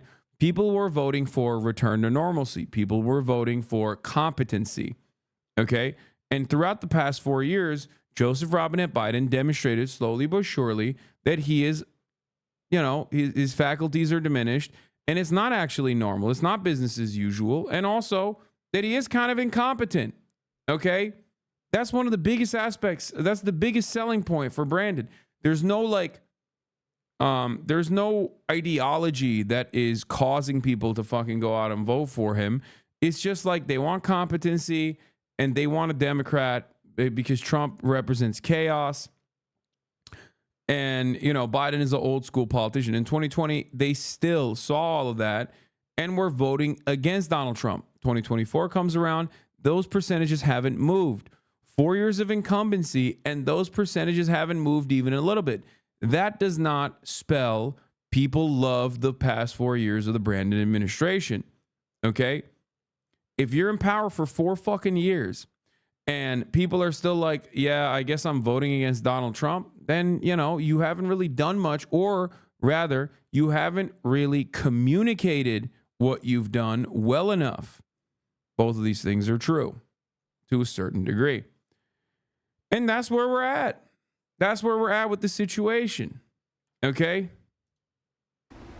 Erica, what I'm learning, and this is according to an ally of the president's who spoke with the president directly yesterday, is that the president has privately acknowledged that the next stretch of days are going to be so critical to the question of whether he can save his re-election campaign. The president, made clear to this ally in this conversation yesterday that he understands what circumstances would prompt him to basically accept it's just not working. This person who spoke to the president telling me that he sees the moment, he is clear-eyed, and they said that the president is very clear on the series of potential events that could come in the coming days that would prompt him again to accept that what he's trying to do to turn the narrative, turn his campaign around, isn't working. This person said, quote, the polls are plummeting, the fundraising is drying up, and the interviews are going badly. He's not oblivious. This is, of course, the person paraphrasing the conversation that they had with the president yesterday. As you know, this is a really significant window into how the president is going to be handling the next important stretch for his campaign. His campaign is in an existential crisis right now ever since that terrible debate performance last week, and he is under tremendous amount of pressure right now from Democratic Party leaders, from donors, voters who have said last week, really demonstrated that he is not up for running for re-election or even finishing out the term. Now, what happens if he performs the same in the September debate? He's not making it to September. He's not making it to the September debate, dude. There's no shot.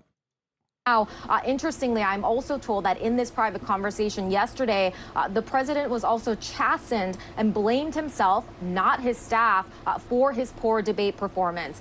He said, I have done too much foreign policy, according to this ally that I spoke with, and he acknowledged that the back-to-back foreign trips that he had leading up to Thursday night's debate had been a mistake. We, of course, heard the president saying that at a fundraiser. Yeah, also, claiming that you're the underdog when you're the incumbent president running for re-election is so funny. That's literally also very Trumpian, which is seemingly what the Brandon re-election campaign has been so far. Turn orange, bring your fucking dumbass fail son into the White House with like meetings, inappropriately bringing them into meetings with staffers, and also incredibly reactionary immigration policy. And last but not least, portray yourself as the fucking underdog. Donald Trump in his re-election kept trying to present himself as an outsider. Okay? He kept trying to be like, I'm gonna make America great again. It's like, bro, you already were the president. Like, you're still the president right now. What do you mean? Make America great again. And then they tried to fucking revamp it and try to do CAG, keep America great, and that shit didn't work.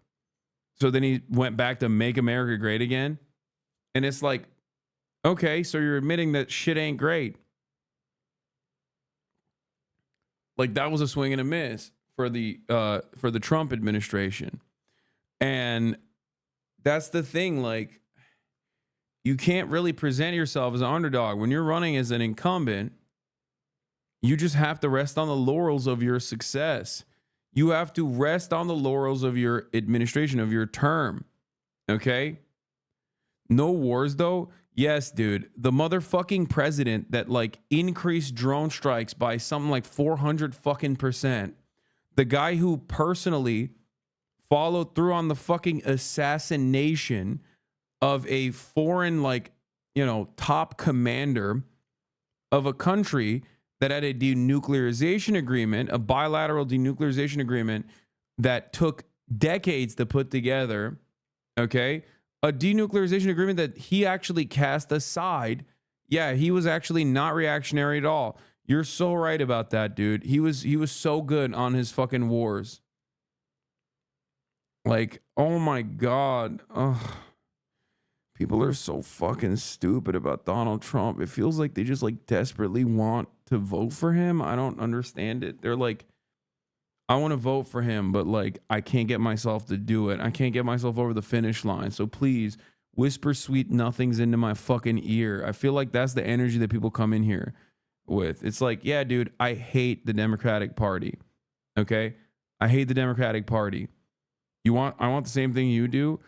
No, the fuck you don't. If you're saying shit like, if you're saying shit like no wars though, when talking about Donald Trump, what do you mean no wars, bro? There's never been a moment where America has 800 military bases around the fucking world that we know of. What the fuck do you mean no wars? Our global warfare is permanent.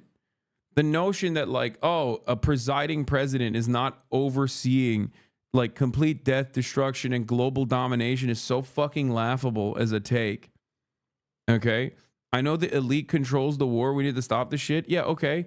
Who do you think Trump is? You said the elites control the war?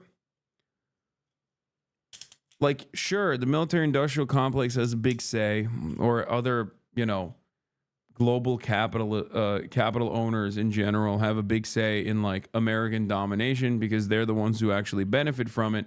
But the notion that like, you know, Trump was actually fighting against the elite and wasn't firmly a part of the elite is ridiculous.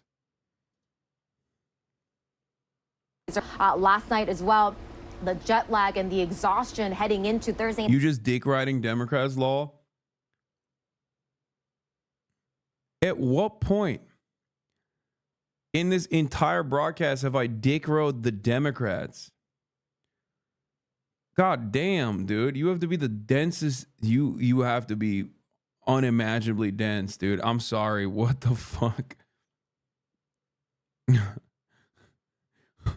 I'm currently literally talking about how the incumbent Democratic president needs to drop out. Okay? You literally cannot win. That's hilarious. Dude, I don't know. I don't know if like me shitting on Donald Trump doesn't mean I like the Democratic Party. Me shitting on Joe Biden definitely doesn't mean I like the Republican Party. Okay? Just had not been a good idea, the president told this ally. Of course, all of this is just so crucial, and again, just a really important insight into how the president is trying to fix the situation that may or may not be able to be fixed. And I think the White House is denying. The New York Times is reporting that the president is acknowledging that he may not be able to salvage his campaign. I mean, the reporting that we have right here goes right up to the line. If the president is telling an ally in a private conversation that he knows what it will look like if his attempt to save his campaign isn't working, there is a bit of a suggestion there that he knows that there is, of course, a scenario where he isn't able to save his bid for a second term. So again, a private conversation that gives us some new insight into how the president is trying to handle the next couple of days and the coming weeks. Of course, we know from the White House that they are trying to put a lot more on his schedule to try to show the president in more unscripted settings, like the extended interview that he is going to do on Friday with ABC News. He is going to be getting out there into the country. That's not unscripted in the way that people want to see him, though. People want to see him in action in real time. Like, People don't want to just hear him talk in an edited fucking conversation. People have seen that already. People have seen that already.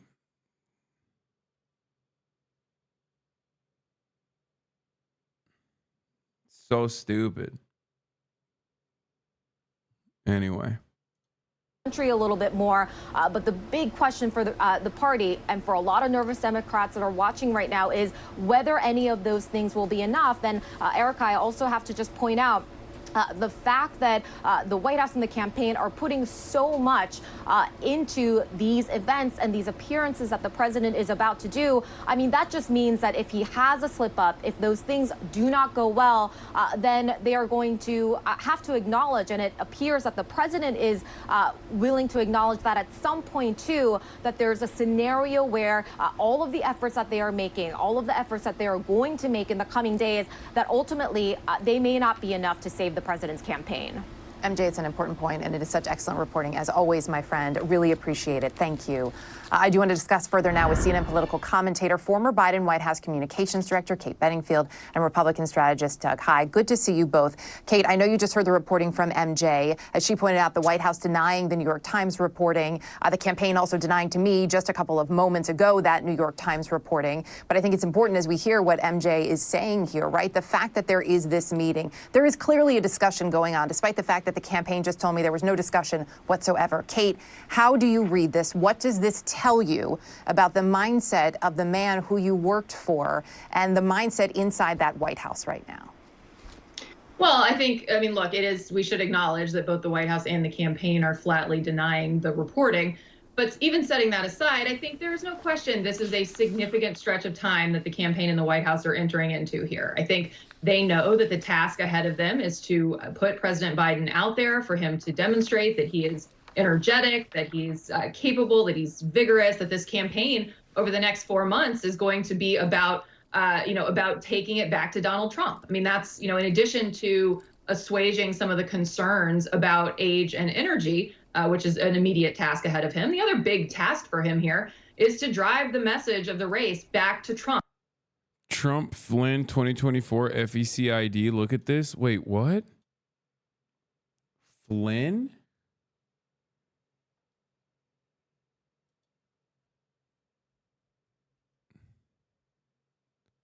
There is no fucking shot.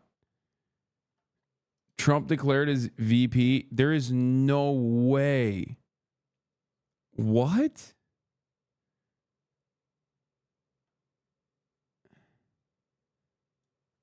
This has got to be wrong. What are you saying? Bro. What? Dude, no fucking no. No. No way. No way. There is no way.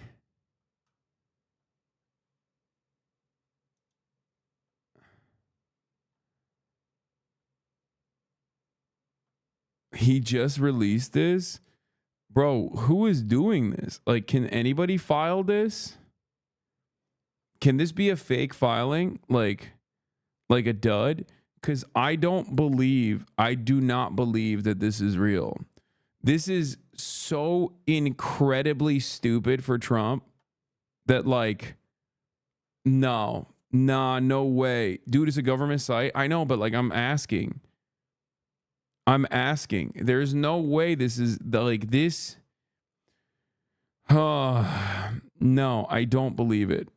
Yeah, see? There you go. Immediately. Fraud. Trump campaign denies federal filing naming Michael Flynn as VP running mate.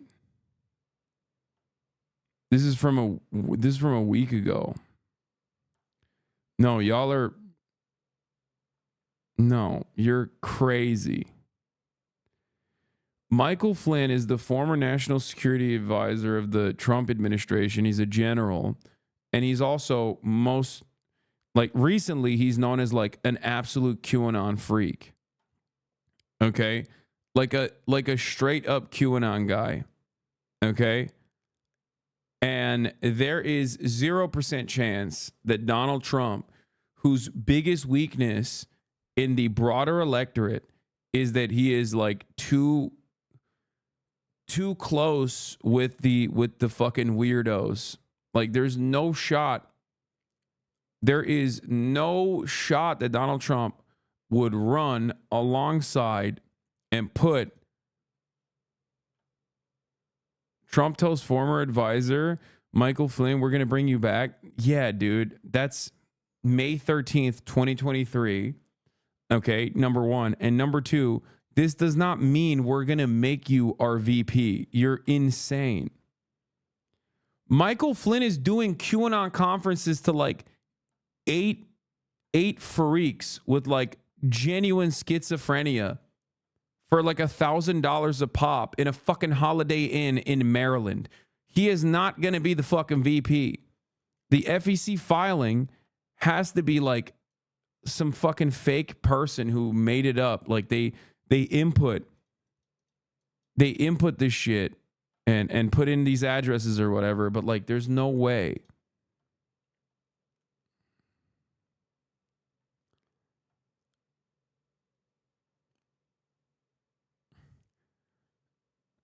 There's no way because like it's such a it is unimaginably stupid for Donald Trump, whose political instincts are significantly better than the run-of-the-mill Democrat and even the run-of-the-mill Republican. Nah, bro, Edinger Momentum is posting it up. No, he's memeing about it, dude. No.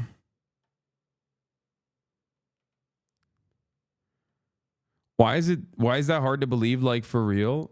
What do you mean, why is that hard to believe, dude? He's a fucking QAnon kook. Are you insane? It's like running alongside Steve Bannon, except Steve Bannon probably has more of a fucking fan base than Michael Flynn. Okay, guys. Dude, here, you want to know what I'm talking about? Here.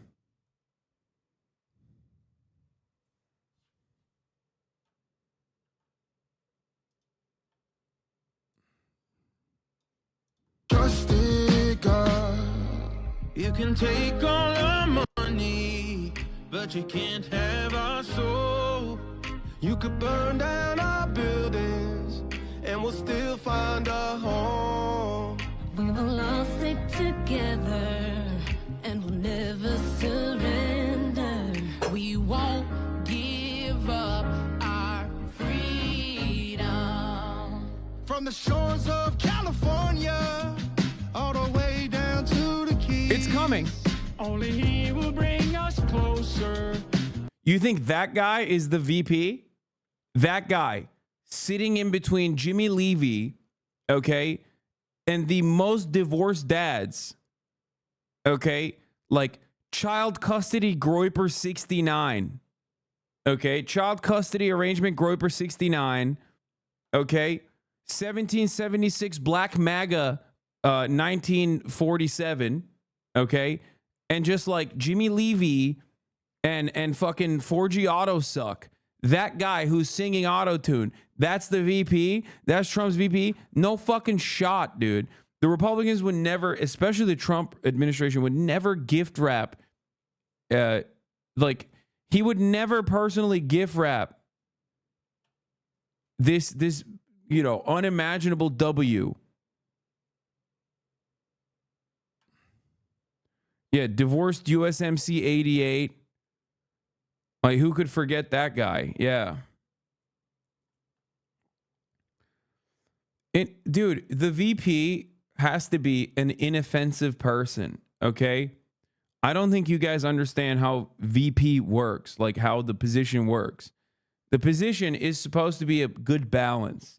If your weakness is that, like, institutional party loyalists think you're too volatile, and donors think you're too volatile, you got to bring someone like, you got to bring someone like Michael Pence, right? He's a Coke guy.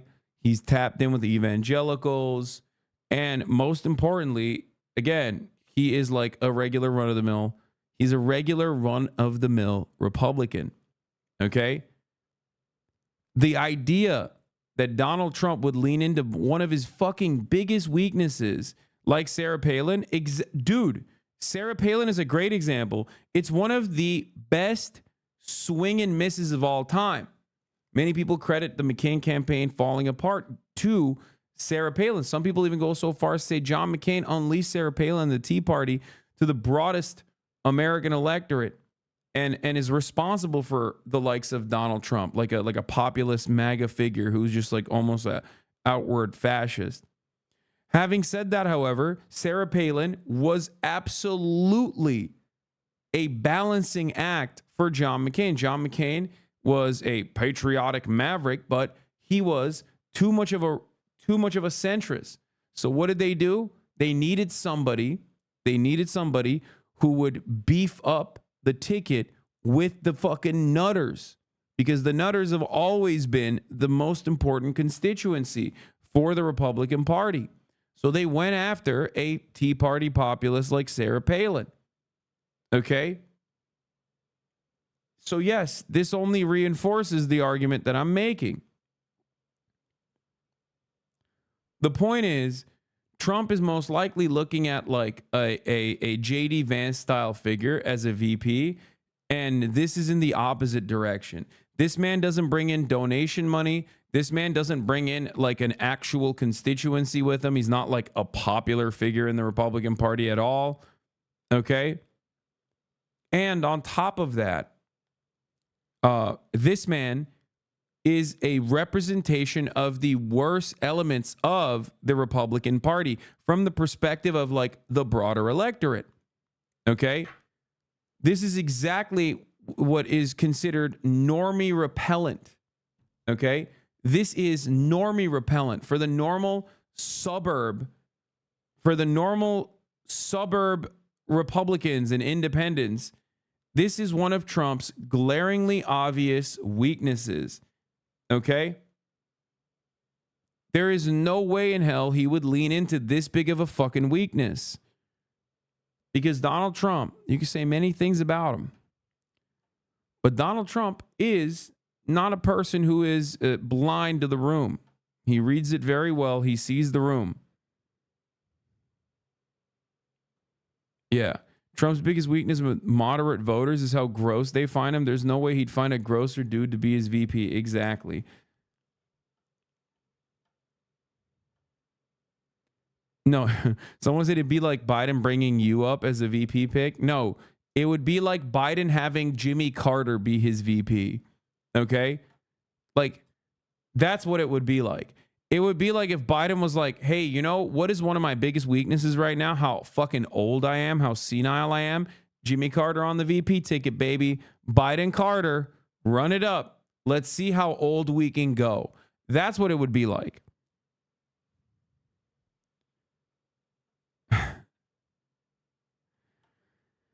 Anyway, a new political committee registered with the FEC indicates Donald Trump will name his former national security advisor Michael Flynn as his vice presidential running mate. But the committee, Donald J. Trump and Michael Flynn for President 2024 Inc., is bogus. The Trump campaign confirmed a raw story.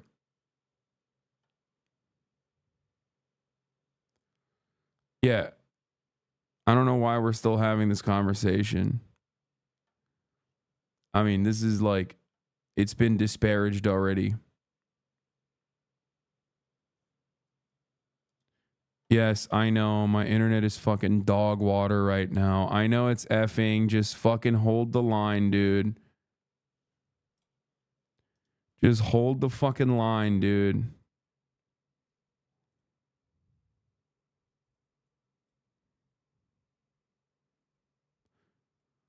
I'm still here.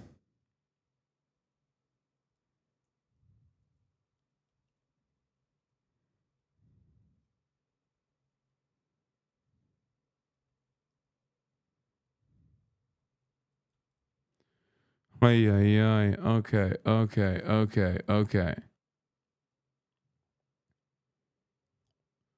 I think I'm back.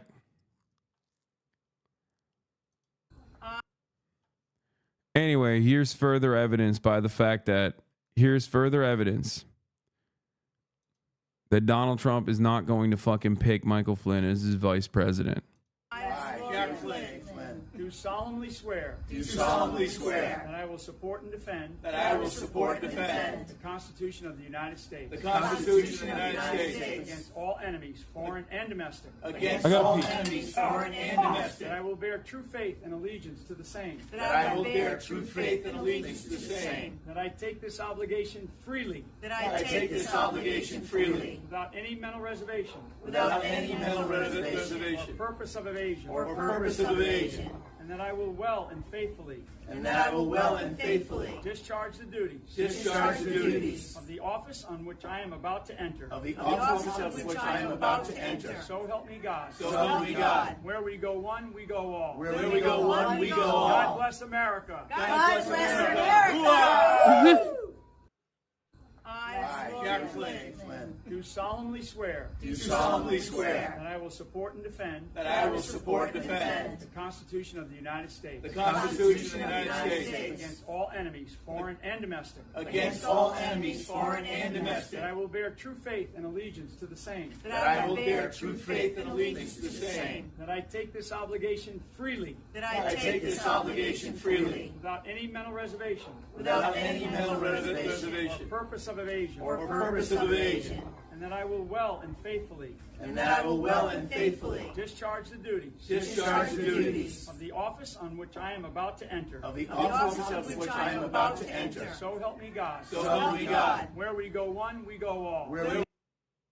Trying to brainwash us? Yeah, I'm trying to brainwash you into fucking understanding a key truth here, which is that motherfucker ain't becoming the VP, bro. He's more likely to have RFK Jr. as his VP. Do you understand me?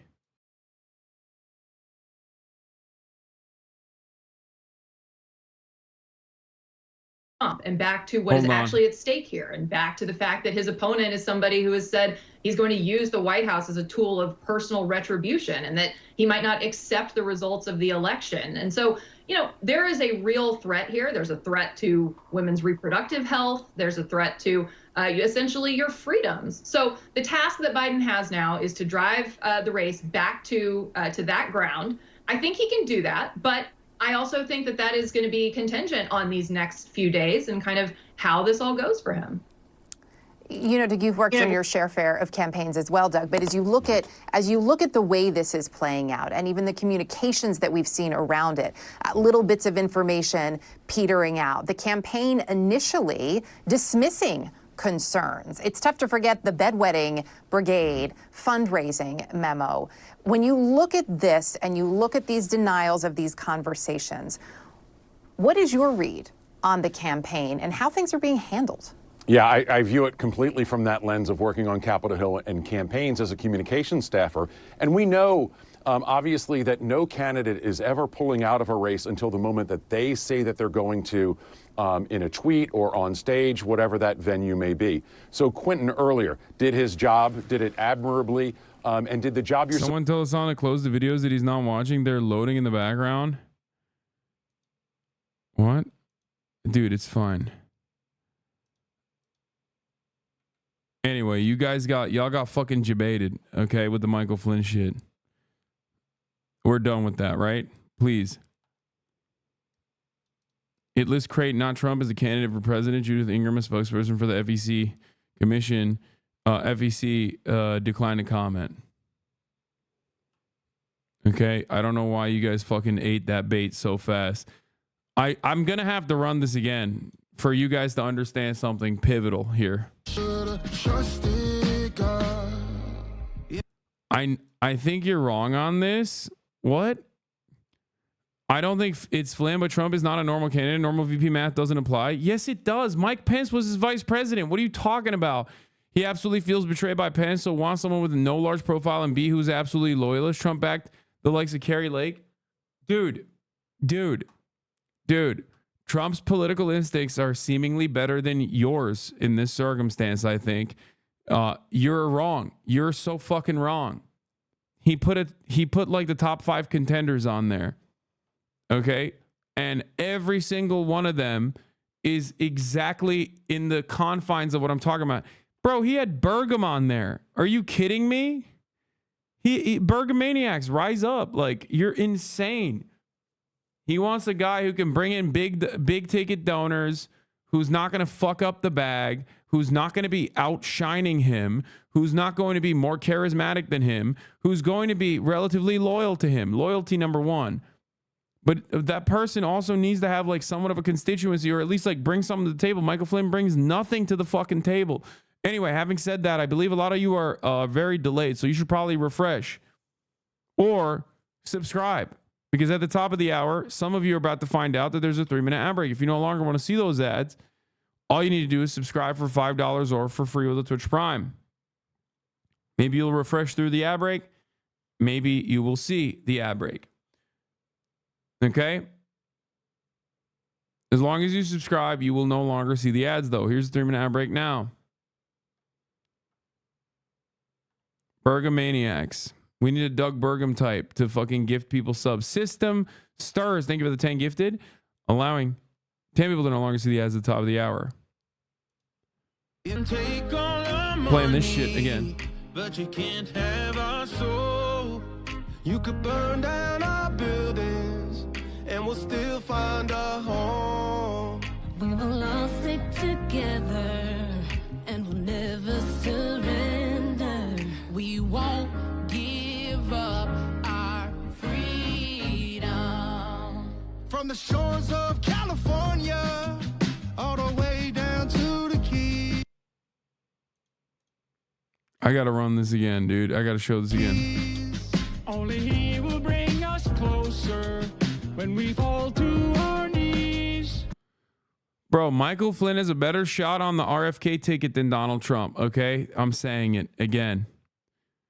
The fuck out of here with this nonsense, dude. You can't catch me slipping like that. I know I'm like off my game a little bit because I'm, tired due to the fucking massive jet lag and the fact that I'm like running around all day. But you're out of your dang mind if you think I will get caught slipping with that FEC filing. Supposed to do when you're in a communications role like this. And I have enormous sympathy because quite often you're doing what you're told. And when people outside say, what the hell are they doing? And I've been on the receiving end of this. I know that the communication staffers are doing what they're told, but also oh my God, half a chat is still reacting to the fucking YouTube video that I was watching earlier. Oh my God. Oh my God, it's pissing me off. The delay is going crazy mode. And it's also still effing every now and then. Oh my God. Everybody needs to fucking refresh again, I guess. I don't know. I don't know how to fix this. I'm so upset. Half of you are so delayed, and it's effing actually able to do. And the challenge, I think, is not what the Biden campaign says. It's the larger ecosphere around them.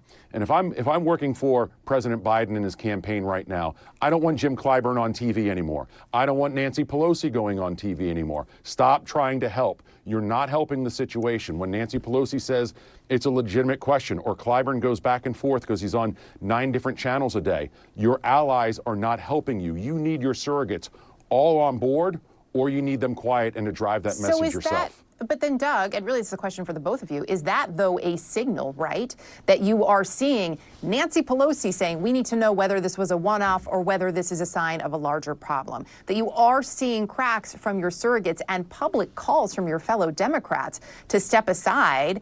I mean, Doug, isn't that still a crisis of messaging if they are not getting through to their allies? Yeah, and very clearly, there's not a strong hand here. This is where some of these members should have heard from Joe Biden. Joe Biden should have at least talked to Hakeem Jeffries one-on-one at this point, or Clyburn, given what an ally he is. But having these people out there thinking out loud does not benefit the president right now at all. I do want to point out our reporting is that he has spoken with Minority Leader Jeffries and also with Leader Schumer. Kate, when you look at this, there is also a really important conversation to be had about the role of the First Lady. There was some Ukrainian, what am I saying? There was some fucking chatters. Lower your resolution and frame rate and the bit rate of the stream. I can't do any of those things. I would have to fucking end the stream. Shut up. Okay? And I'm close to doing that anyway. It's fucking delayed. Okay, it's just delayed. I don't know what to do. Okay, it keeps effing back and forth. I'm gonna do something crazy. Holy shit. I'm so goddamn mad. It just goes in and out sometimes, okay? And then it will recover. Just calm the fuck down. It's just mini Fs. And if you don't want to watch, I don't know what to tell you, okay? I'm sorry. I don't have any control over this. I literally have no fucking control over this, okay? Anyway, this is Javapi. There was a chatter in here. There was a bunch of Croatian chatters in here that were like, bro, you have to try out Javapi. You have to try out Javapi. You have to try out Javapi. And here I am trying out Javapi. This is a Croatian delicacy, okay?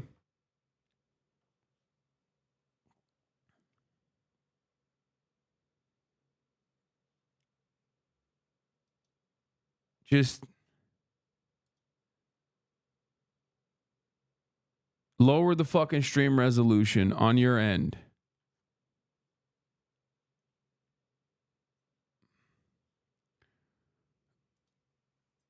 I don't know what Javapi is exactly, but I'm going to look it up right now. Javapi is a grilled dish of minced meat.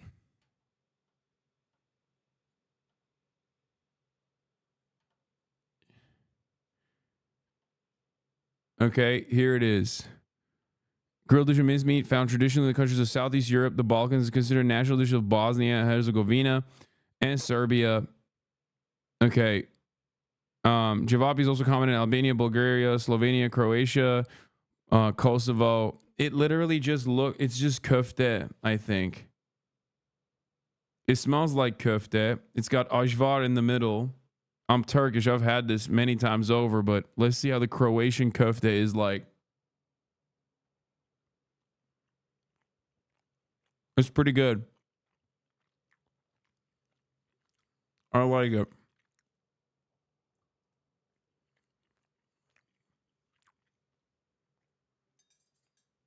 The ajvar is really good.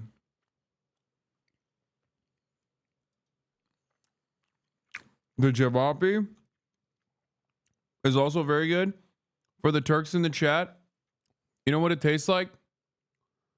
Bolu köftesi. You know what I'm talking about?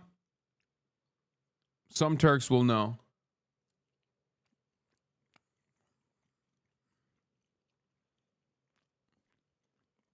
It tastes like meatballs from a very specific region in Turkey.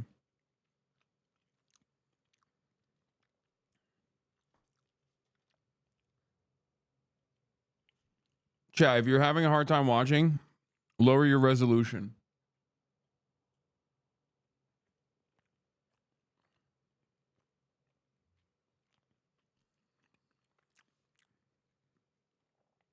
Pretty good overall.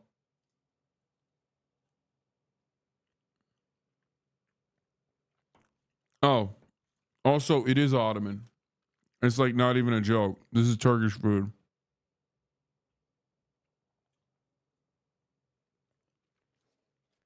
Here.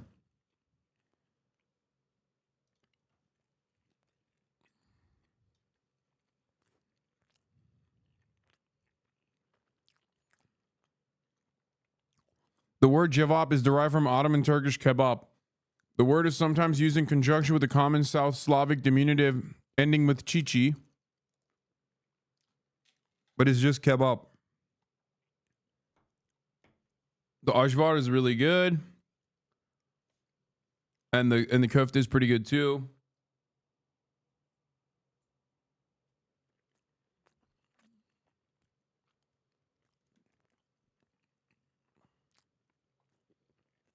And the fries.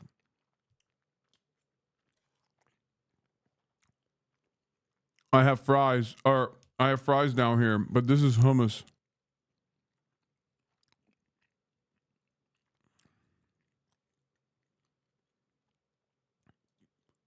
I love you, but you can lower your bit rate without ending stream. Bro, I'm telling you right now, it's not going to work. Let's see. I just lowered it.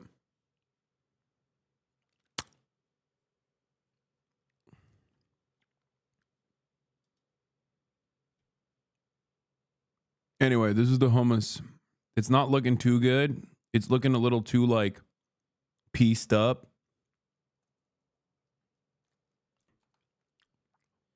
Okay, they put olive oil on this shit. But still pretty fucking good. It's a little bit too salty for my taste. And they put some greens in it. I don't know what kind of like, there's something in it like dill or something, which is like unimaginable and a crime to put in hummus, but it's still not that bad.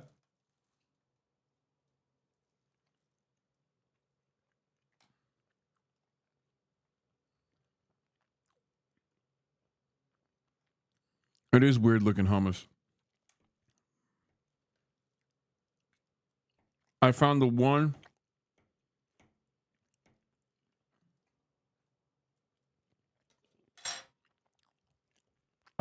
restaurant in Croatia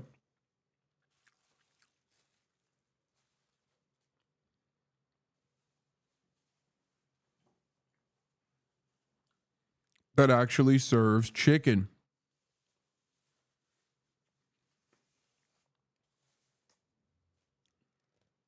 I hope they got my order right. That's right. Here is the weird ass thing that they serve, which is grilled chicken, eggs. I got an extra egg on there, bacon. I think this is barbecue sauce and ajvar and rice. I don't know what's going on here with this combination. It feels like it's a criminal act to put this kind of variety together, but fuck it, YOLO. I haven't had chicken in a long ass time now since I've been here, so I'm gonna go balls deep. Oh, İnegöl, Bolu değil. Yo, you're right. İnegöl köftesiyle Bolu köftesi aynı gibi yani aslında doğru söylemek gerekirse ama İnegöl köftesine benziyor, evet. You should try food reviews, brother. This is interesting. I mean, I am. Bolu köftesiyle İnegöl köftesi aynı. Evet, İnegöl daha popüler adı. Doğruyu söylemek gerekirse. O yüzden keşke İnegöl deseydim baştan. Haklısınız. Yeah, this is a very specific type of Turkish köfte that is like super popular in Turkey, and I really like it. Like this is a pretty good version of it.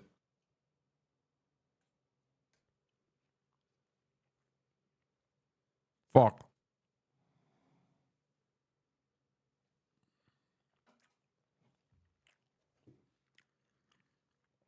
Okay, let's try this crazy combo here. Grilled chicken.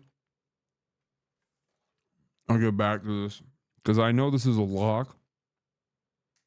So I'll let this sit as backup. And if this is dog shit, at least I can return to something that I enjoy eating. You feel me? Like this is my safety now. In Croatia, this is cevapcici, not Turkish köfte. Bro, it is literally derived from Turkish köfte. What the fuck are you talking about? We just looked at the Wikipedia. The word, the etymology literally comes from kebab. Kebab, okay? It's Ottoman, whether you like to admit it or not. All right, first we're going to try it with the barbecue and bacon.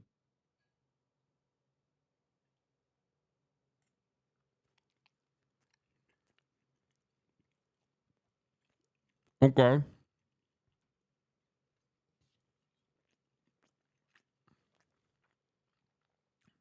It's not bad. Then I'm going to try the chicken with some egg. Some of the best dang egg I've ever had out here, by the way. Egg is so goddamn good out here. It's crazy. All right, let's try it.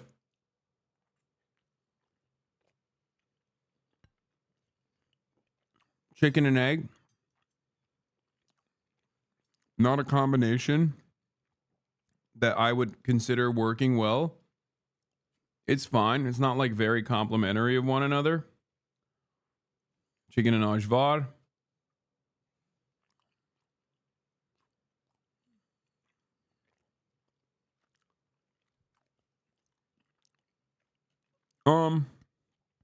Yeah, I think I like chicken, bacon, and buffalo the most out of all these combos.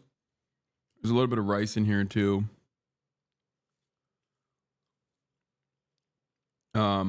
Anyway. Not the biggest piece of chicken as you guys saw. I actually ordered 2 of these, but they unfortunately only gave me 1. I think they ran out of chicken. I don't know what's going on there. I mean, I paid for it. I paid for that shit, but kind of sad that they only sent me 1 of them. Bitches, I would have liked to have 2 grilled chickens, you know?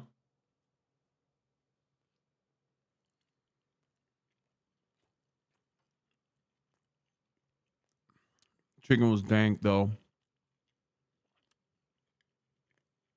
Straight up.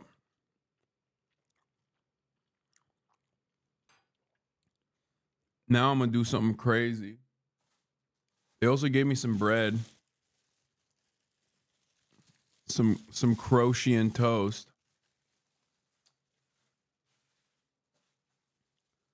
Oh, fuck. Fucking worst goddamn day of my life right now. The bread broke already, like in transit, which is crazy. Oh, there's a little piece of chicken left underneath this. Oh shit. Okay, little extra grilled chickie.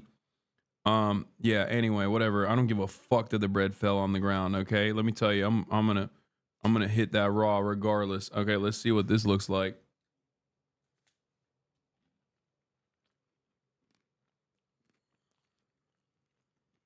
The bread's obviously old as hell.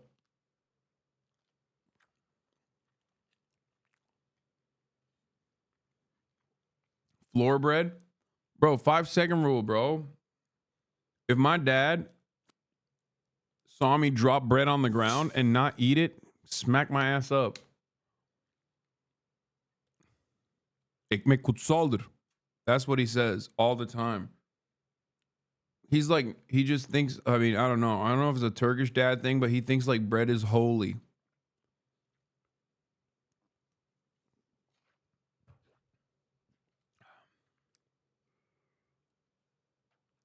Anyway. It's pretty good. I mean, the eggs are so good. Like, look at how orange this yolk is. This is some Nikola Jokic ass fucking yolk right here. And that's because it's not the most hormoned ass, like, steroid Samsu like looking fucking chickens out here, you know?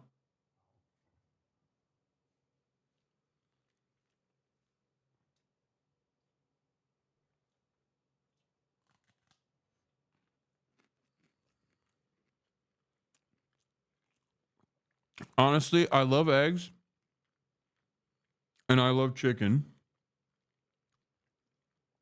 And in the past 33 years of my life, I've never had eggs and sunny side up or sunny side up eggs with chicken.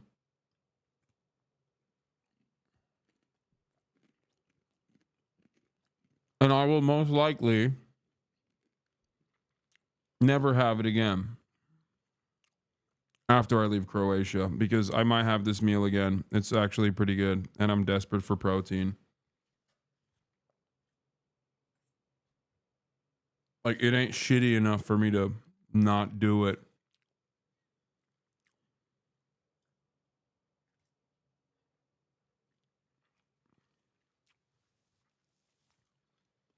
Have I tried pastasada yet? Yes. It was pretty good. It's basically veal ossobuco, though. Like, no disrespect to the Croatians, but that shit is literally just Italian. Yeah, but it's very good. Pastasada, for those of you who don't know, is gnocchi with veal. It is pretty similar. Pastasada, best Croatian food, maybe just the best food ever. It's braised beef dish served with gnocchi. You would die.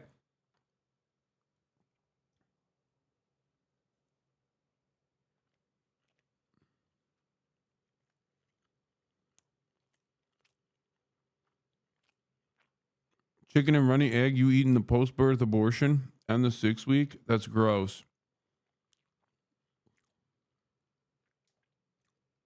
But you ain't wrong. Bro, your shit's gonna be horrific. Your asshole's gonna look like a yawning hippo's mouth. Bro, I grew up in Turkey eating street meat. Like, what the fuck are you talking about?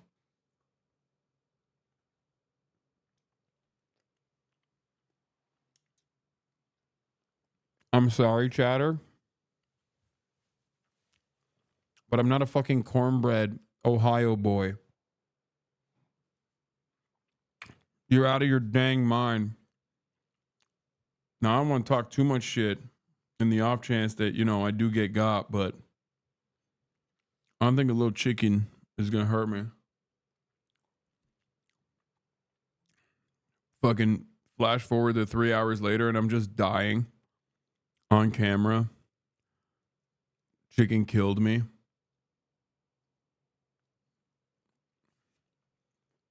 Honestly, I could eat 2 pounds of this shit. Like, actually good.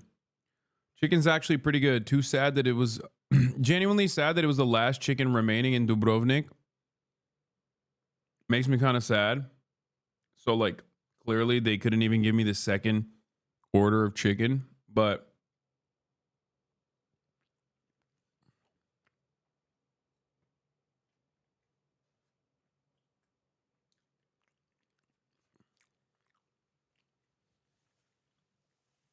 chatters are so funny. Asking if I've tried börek. Chat, you know I'm Turkish, right? Like, I grew up in Turkey. My mother is Turkish. My father is Turkish. My grandmother is Turkish. My grandfather is Turkish. My great-grandmother was Turkish. She's not with us anymore. Like, börek is a core part of my identity, bro. What the fuck? It's like asking me if I've had döner. Hey, man, have you heard of this, like, delicious delicacy called döner? Like, yeah, bro, I have.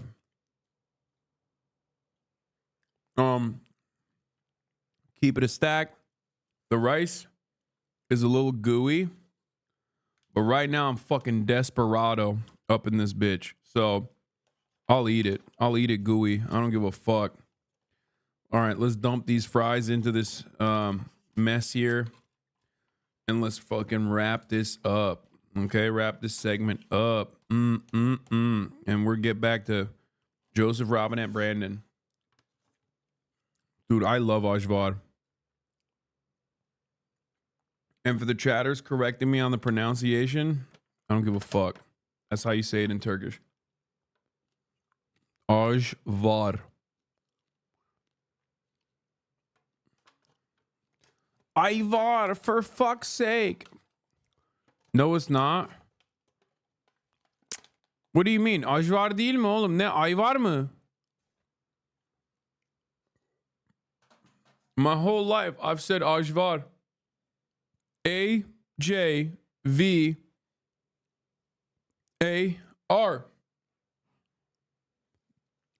This is actually very entertaining, lol. Yeah, I mean, hella people do mukbang. This is literally that, you know? Did you try rakıja? It's like vodka? No.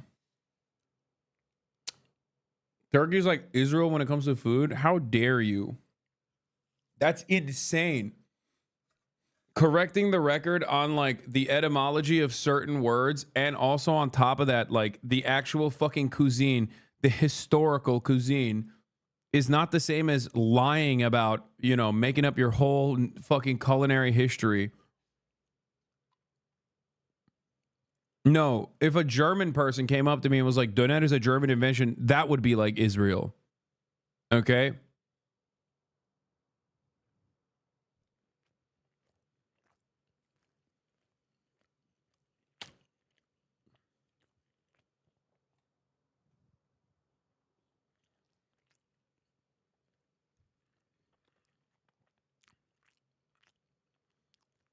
Dude.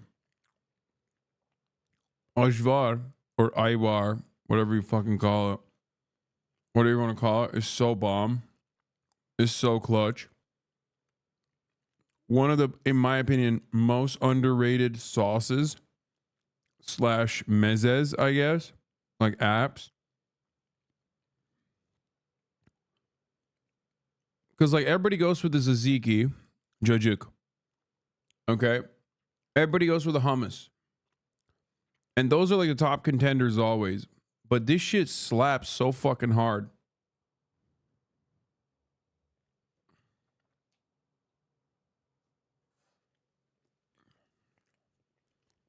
I assume you also have it in Turkey? Yes. For those of you who don't know, this is red peppers and eggplant.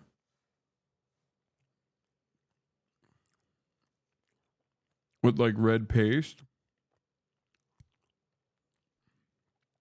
And it's bomb as fuck.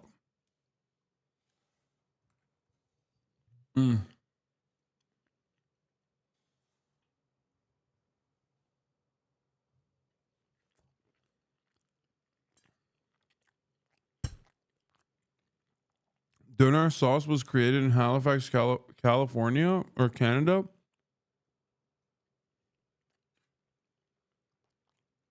What the fuck is doner sauce, bro? Shut the fuck up.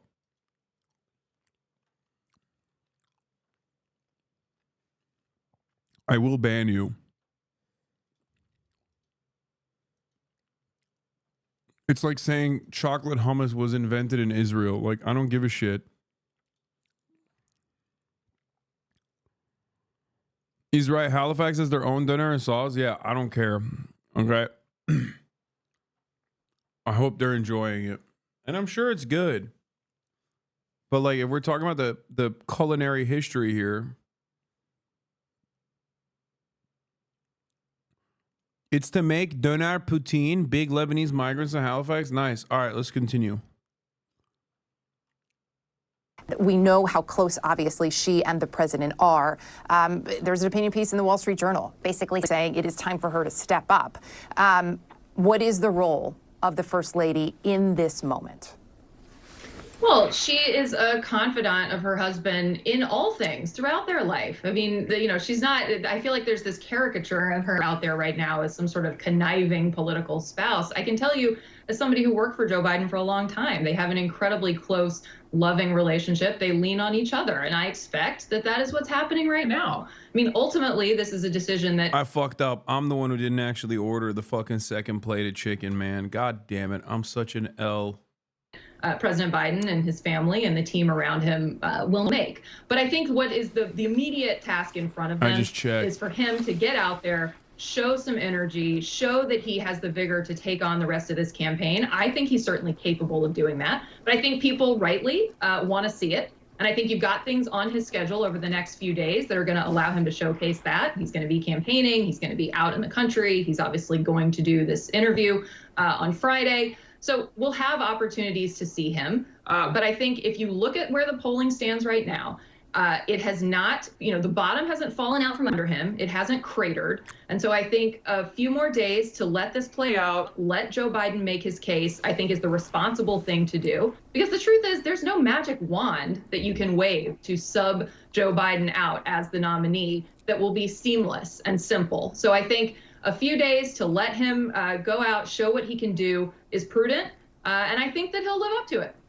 Some breaking news into CNN. We've learned that moments ago, President Biden and Vice President Kamala Harris called into today's campaign all-staff call at the White House. At any moment, we are expecting to hear from the White House Press Secretary, Karine Jean-Pierre, taking a number of difficult questions after she did already yesterday about the president's future. CNN's MJ Lee is live for us inside the briefing room. MJ, you have some new reporting specifically about the chief of staff and a call that he held with staff at the White House telling them to keep their heads up and to focus on their work. Tell us more about that reporting. Yeah, this is new reporting coming in from our colleague Betsy Klein, who reports that the President Biden and Vice President Kamala Harris called into an all-campaign staff call just moments ago. This was described by a source as being a pep talk, and that both of them in this call described the stakes of the election near the end of the call, the president said, let's go win this. And as you mentioned, there are other efforts coming in the campaign, in the White House as well.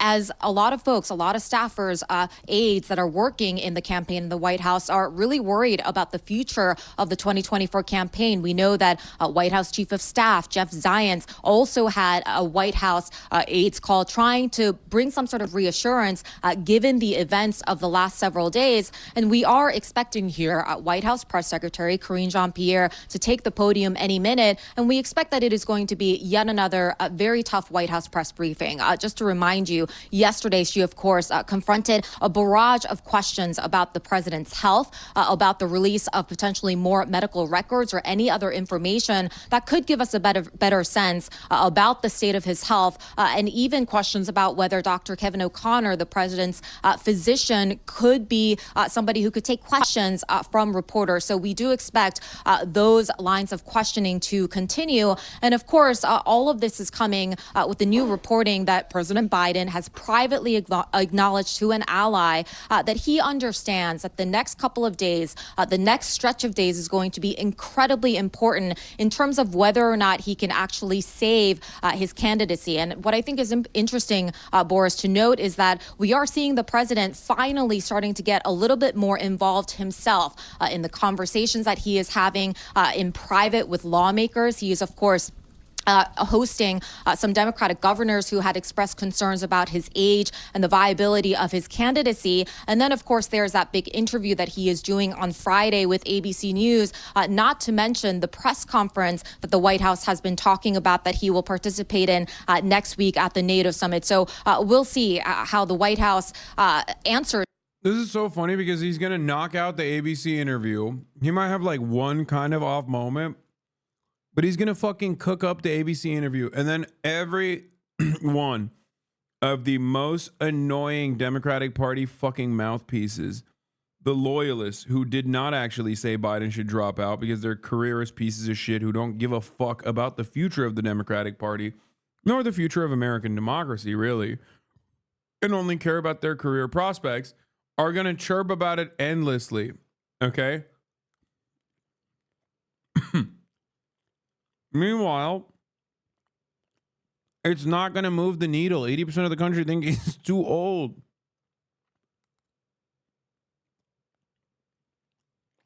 What a ridiculous crock of shit this is, dude. The only reason why Biden isn't dropping out currently is because it's not even that he wants to go through the finish line. It's that he wants to qualify. Okay? They're trying to push his ass through the qualifiers so that he can't be a fucking replacement. So that there's no contest, that there's no replacement opportunity whatsoever. And every day that passes by is another day wasted.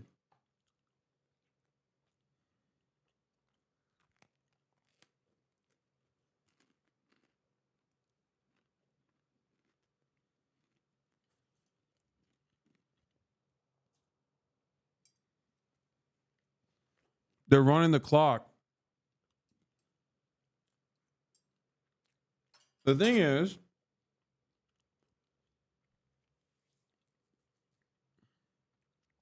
if you've been watching this, as I have, and as many in this community has, you already know. You already know that they've been running the clock. The problem is now the media can't hide it any longer. They're not even interested in hiding it any longer. They're just fucking lasering him. And that's the problem now for the Democratic Party and for the Biden re-election. That's it.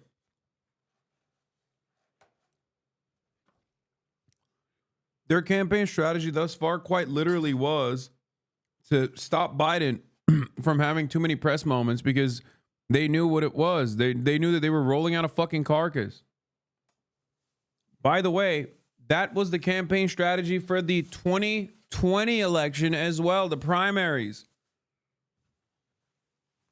They literally did that shit in the fucking primaries, man. And he got a major boost from Jim Clyburn. Okay. And then, of course, like when Jim Clyburn says, like, that's my guy, there's an entire operation associated with that that is going to secure the black vote in the USC is what I keep trying to say. South Carolina.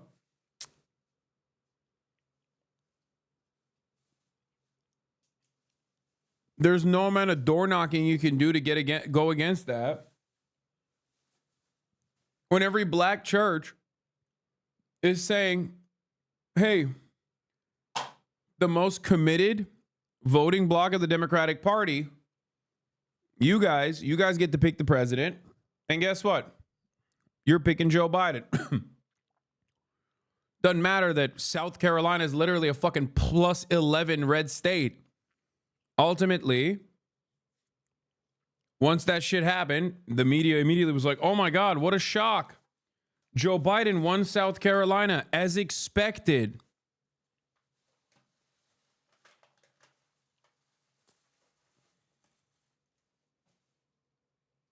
And then the rest is history. But ultimately, that's how he won. That's how he won the primary. And then he won the election because COVID happened. Like God was fucking helping him. Okay? It wasn't just Jim Clyburn. It was fucking God. Okay? It was a once in a lifetime biblical style like pandemic epidemiological incident, dude. What are we talking about?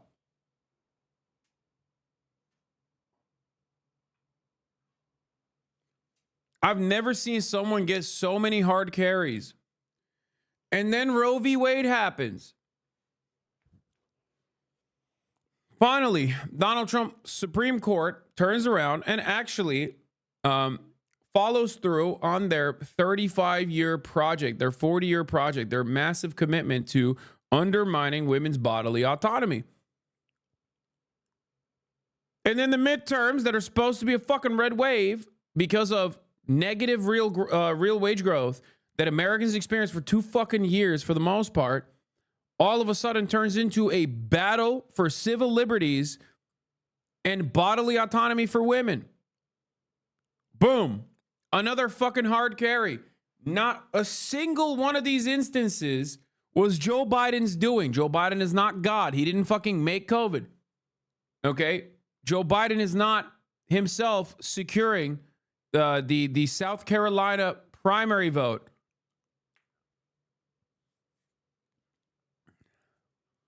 Joe Biden won Super Tuesday after getting carried by the entire Democratic Party. Primary candidates dropping out to endorse him after phone calls from Barack Obama. He got carried by Obama in that situation. So no, I think people need to recognize something fundamentally important here. It's not just that Joe Biden is old, okay? Joe Biden is a fucking failure. Like personally, sure, his administration I would consider to be significantly more progressive with the exception of Israel. Do not start with that. Obviously, I'm just, I'm putting that on a separate point there because that's foreign policy for the most part. That's bipartisan and genocidal. But on the domestic front, Joe Biden is probably one of the most pro-labor contemporary politicians out there, if not the most pro-labor. These are statements that I felt confident making before October 7. On moments where we talk about labor policy, on moments where we talk about like Biden's, domestic policy prescriptions, with the exception of immigration, which is yet another fucking insane flub from Brandon because he's an absolute dumbass and I fucking hate him. Ultimately, beyond the legislative agenda being more progressive than Barack Obama's, even by a wide margin, especially as it pertains to labor. Ultimately, he's a bad fucking politician, dude. He's not a good politician. He was floated into the VP position because he's a gaffe guy. Because he was known for kissing babies as a retail politician and doing gaffes. He was a goofy, somewhat racist, old white guy. And if you recall, as I have told you, vice presidential picks are supposed to be a good counter What are your areas of weakness? If you're Barack Hussein Obama, well, it's the fact that you're black. That's a pretty big fucking hurdle for a lot of white supremacist Americans to clear. And when I say white supremacist Americans, I'm not saying like the Klan robe wearers, okay? I'm saying like your uncle or your grandparents who never forgave Obama for fucking up the country. That's because he was black. They hated him because he was black. That's it. I hate him for good reasons. They hate him because he's black and Kenyan and a Muslim. I love him because he's Kenyan and Muslim. They hate him for that reason. Anyway, my point is, Biden was elevated to the position of VP, which gave him the additional bona fides, the additional confidence from the black voting bloc in South Carolina as Obama's vice president. But the real reason why he was picked as Obama's vice president, another moment of elevation in his political career, full of L's. Anytime Biden has put himself out there on his own, he's taken L's. I'm not just talking about the fact that like his entire family's dead. Anyone who's ever talked to keeps mysteriously dying. He's the fucking griever in chief or anything like that. I'm talking specifically on pure politics. Joe Biden is a bad politician because he is a fucking hack. What do I mean by this? Comedians who are hacks do one thing. They repeat bottom of the barrel, lowest common denominator jokes. Politicians who are fucking hacks do a similar thing in the realm of politics.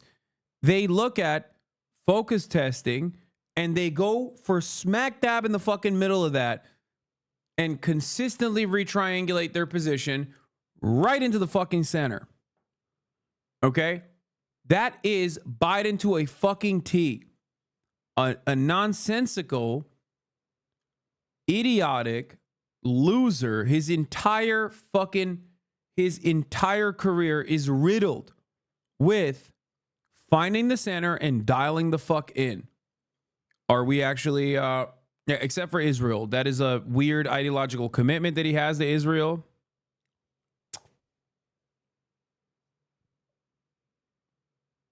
Your knuckle need, but I need to be feeling that wrist, son. What does that even mean?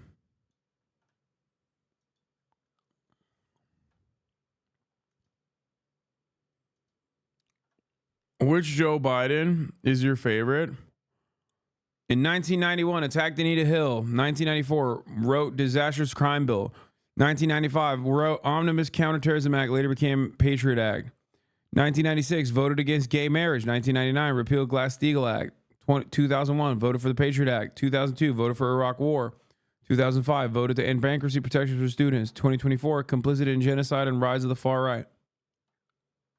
Yeah, I mean, this is just nothing. This is like reductive. It's basically the fucking high notes. Or I guess the low notes. But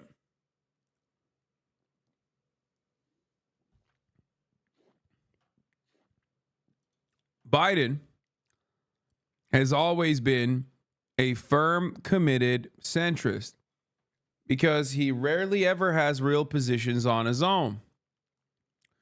Biden and his motivations can perhaps be best understood in a not so dissimilar way to Donald Trump. Narcissism.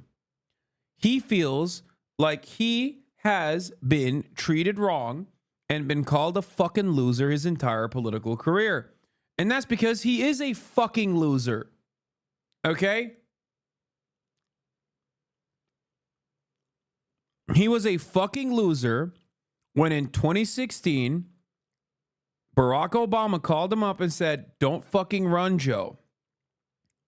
Now, I go back on that because I think in 2016, if Joe Biden was a candidate, Donald Trump would not have been president. But that's besides the point. We're not going to talk about that right now. But when Barack Obama called him up and said, "Hey, Joe, you don't want to finish third place behind Hillary Clinton, or you don't want to finish third place behind Bernie Sanders in a fucking Iowa motel. You know, your son just died. Take a fucking day off. Don't do this. You don't want to get that call that you got fucking third place in a goddamn Iowa motel sitting in a fucking empty conference room." That's what Obama told him. So he dropped out in 2016. Big mistake for America, big mistake for the Democratic Party. That's besides the point. You know, I apologize. I was also an advocate for Joe Biden dropping out. But, you know, looking back at it now, obviously it's much easier. Hindsight is 2020. Joe Brandon would have absolutely if he became the candidate, he absolutely would have destroyed Donald Trump. 2016 Joe Brandon. Overall, he lost. He ran for president time and time again since the fucking 80s, and he lost. He got elevated to vice president, used that momentum to try to run for president again 2016. His fucking own president said, don't do that. Okay? And he dropped out. 2020, he runs after Charlottesville. Charlottesville really motivated him. You know, he's like, oh, I'm going to defeat American Nazism, whatever the fuck he's saying. No, the real reason why he ran was because he's a narcissistic piece of shit. And as much as we joke about Hillary Clinton, it's my time, it's her time, it's her time. That's precisely the reason why Joe Brandon ran. Because he said, I've been a fucking career institutionalist. I'm going to get my fucking licks in. Okay?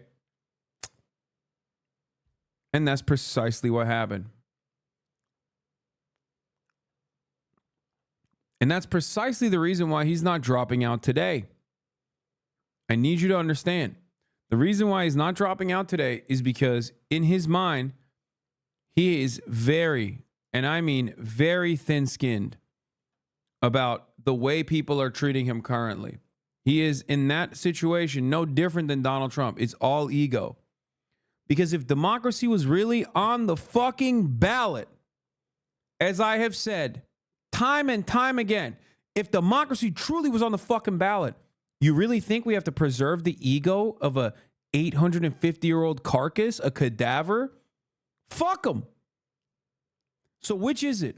Is Donald Trump not actually going to destroy American democracy? Theoretical democracy. America's never really had a real democracy. Let's be real. No practical democracy, but a theoretical one. But is Donald Trump going to eviscerate the remainder of civil liberties and turn the tide and finally bring forth the Fourth Reich? Because while the Nazis lost in World War II, fascism did win, and America has been carrying that torch for many, many years. And Trump will be the finalizer, the great conquest of the Fourth Reich will come with Donald Trump's second term. 6'5" socialist, you are so annoying, lol.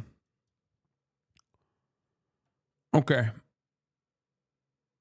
But not as annoying as the top of the hour ad break. Bro, it's 12:46.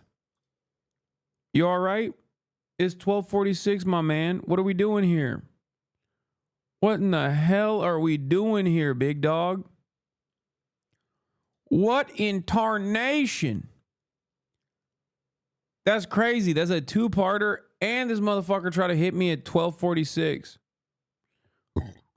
Hit that with a day off, mods. Sorry. We got to fucking put some penalties up in this bitch if we want better baits. I don't make the rules. Not a week. A day off.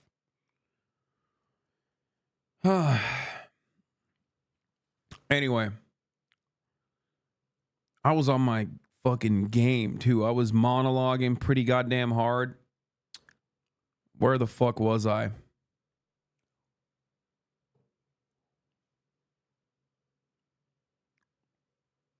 YouTube video ruined? Yeah, well, I'm talking about the contents of the YouTube video anyway. Just chill out. Yeah, as I was saying, if democracy is on the fucking ballot, then we cannot succumb to the narcissistic desires and the vindictive, selfish, petulant attitude of a demented, senile person. It's one or the other.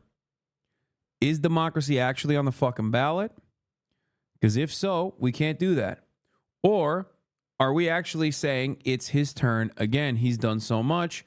Don't hurt his little fucking feelings. He's done so much for America. He's been a senator for 700 years. He was there when the founding happened. He was one of the original framers in the background. So he deserves to be president. And if that's your attitude, then you can't say Donald Trump is going to destroy this country. Okay? You can't. Because if the stakes are that high, you have to meet the stakes. You can't just fucking roll out the cadaver and be like, listen, 80% of the country says, 80% of Democrats say he needs to go, but we're just not going to listen to them. We're going to put forward a weaker candidate. And we're talking about this as Trump expands his lead over Biden after debate as age worries grow. Wall Street Journal poll finds. The byline. The former president, or not byline, the subtitle. The former president is now ahead by 6 points with 80% of voters saying the incumbent is too old to run. 80% of voters. That's why I said this is a repeat of 2016, not a repeat of 2020. Okay? It's a repeat in 2016 in many ways. Many of the voters said Hillary Clinton is unlikable. Hillary Clinton, a lot of people are not going to vote for her. Hillary Clinton doesn't go to Wisconsin. What the fuck's that about? And Hillary Clinton was doing much better in the polls in 2016. Okay? Hillary Clinton was doing much better in the polls. Biden is not. Biden has been consistently fucking losing. Consistently. Biden's approval rating is in the shitter.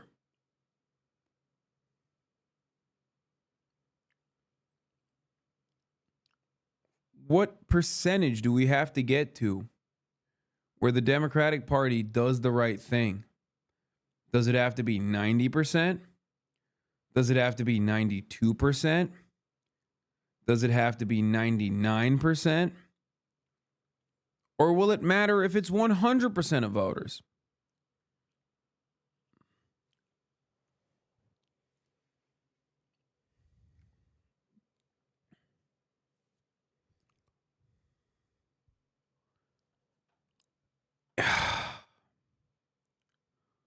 What is this? This ruined my day.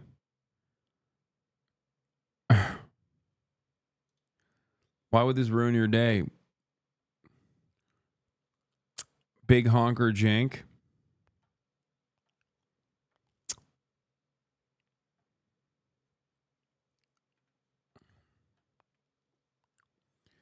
If the Democratic Party does not listen to the calls from the voters at 80%, they're not going to listen to it at 100%.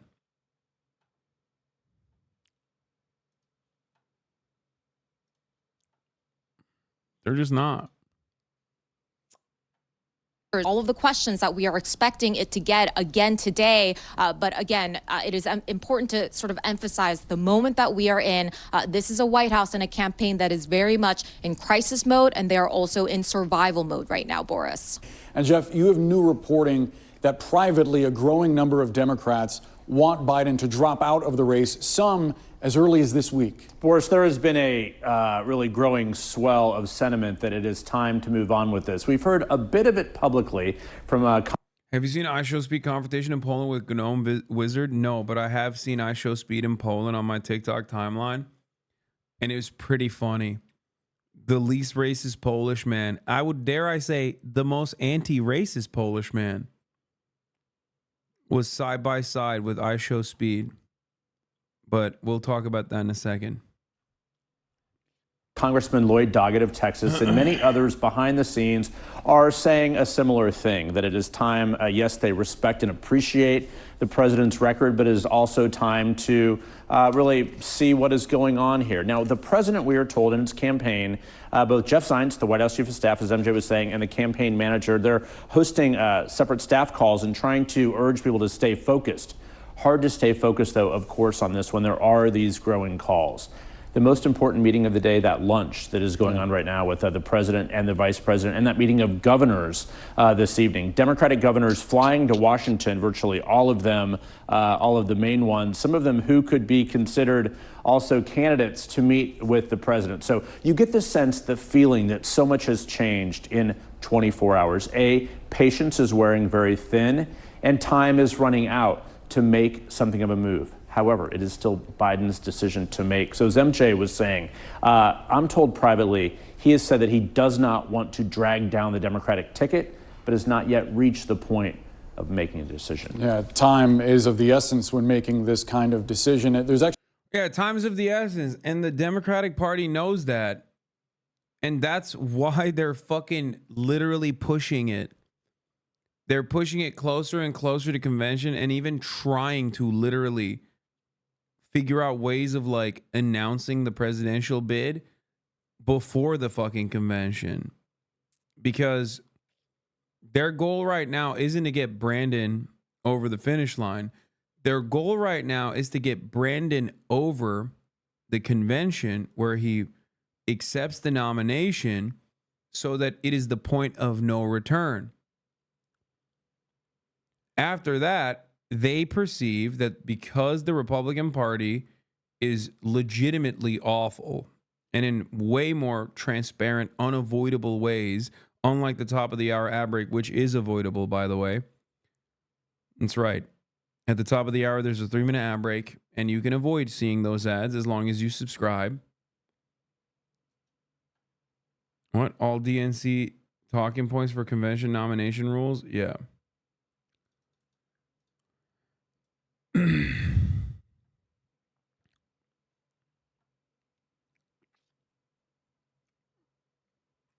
That's right. At the top of the hour, there's a 3-minute ad break. If you no longer want to see those ads, all you need to do is subscribe for $5 or for free with Twitch Prime. By connecting your Amazon Prime account to your Twitch account, you can get 1 free Prime subscription a month. Use it on your favorite broadcaster. What the fuck? Hey, yo, this dude is crazy. This motherfucker, what did he do, bro? Are you serious? Yo, that's insane. Ain't no fucking way, dude. What? Okay, hold on. Let me run the fucking 3-minute ad break real quick. Like I said, you can also get gifted a sub if you're lucky. But that is... Bro, that shit is like Sig Heiling, okay? Like... It's like, yeah, obviously it's not like, you know... I mean, it's ultra-nationalist, right-wing paramilitary shit. Like, what?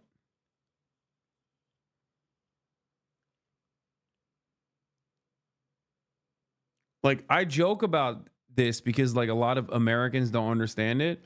But if you're representing the country on a fucking international stage, throwing that up is insane, okay? I'm telling you, Americans, I know you don't know what the fuck this is. That is the CCC thing? Yes. So, this is the symbol, is the hand symbol for the Grey Wolves. Okay? Ülkücü. The Grey Wolves are, you know, the deep state paramilitary project of the far-right, reactionary, ultra-nationalist, fascist, Turkish Nationalist Party. Okay? MHP. MHP.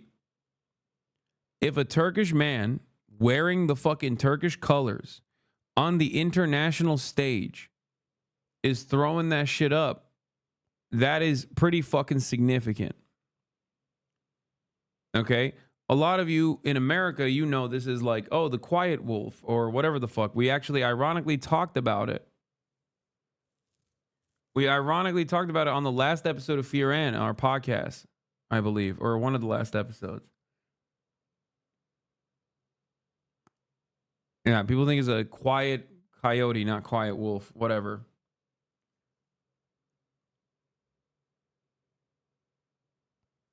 And like, I'll throw it up Mimi every now and then. I'll do it. I know Chapo makes jokes about the Grey Wolves a lot. But ultimately, doing that in this circumstance as a Turkish person, this is like really fucked up.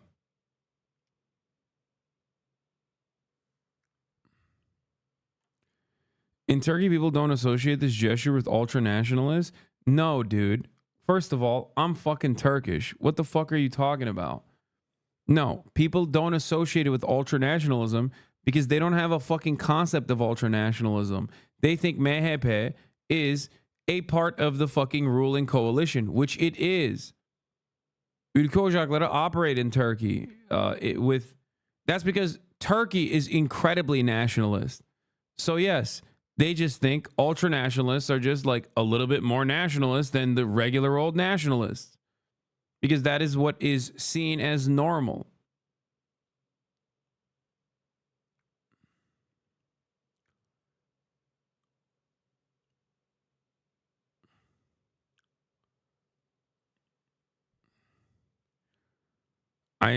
I see that he also doubled down on it.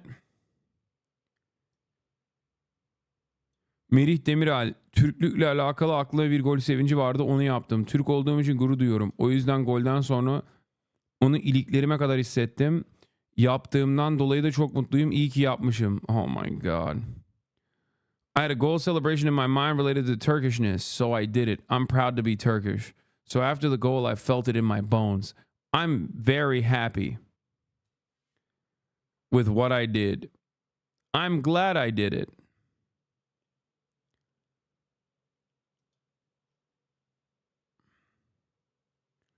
Jesus Christ.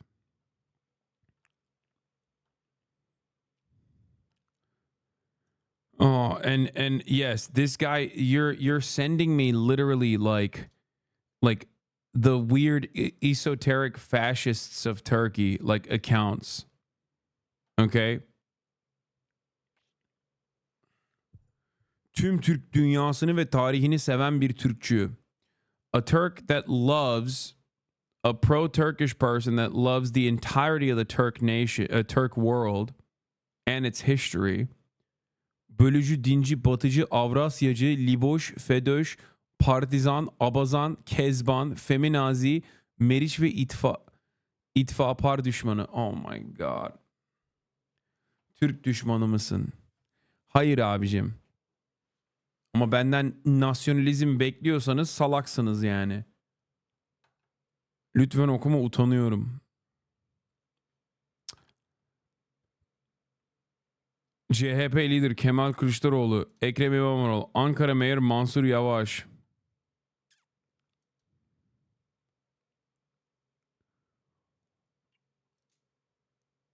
Okay, he's not throwing up the fucking gray wolf here. Also, isn't he fucking Kurdish? What the fuck is this guy saying? Yeah, I know the flag, dude. I know.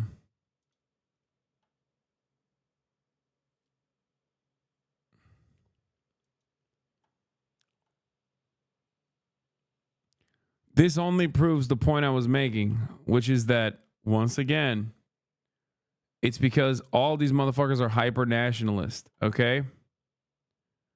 Kılıçdaroğlu has done the sign, to be fair, and he's Zaza and Alevi. Yeah. That's crazy.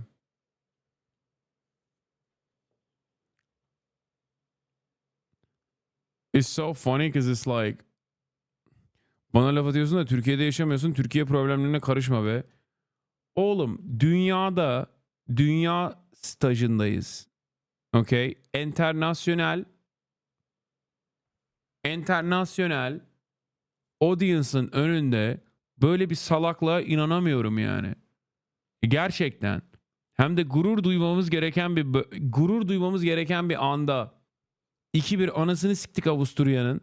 Ondan sonra geliyor adam amına koyuyor. Böyle bir salaklık olamaz yani. Gerçekten. Bunu dönüp de savunmaya çalışmayın. Salaksınız yani.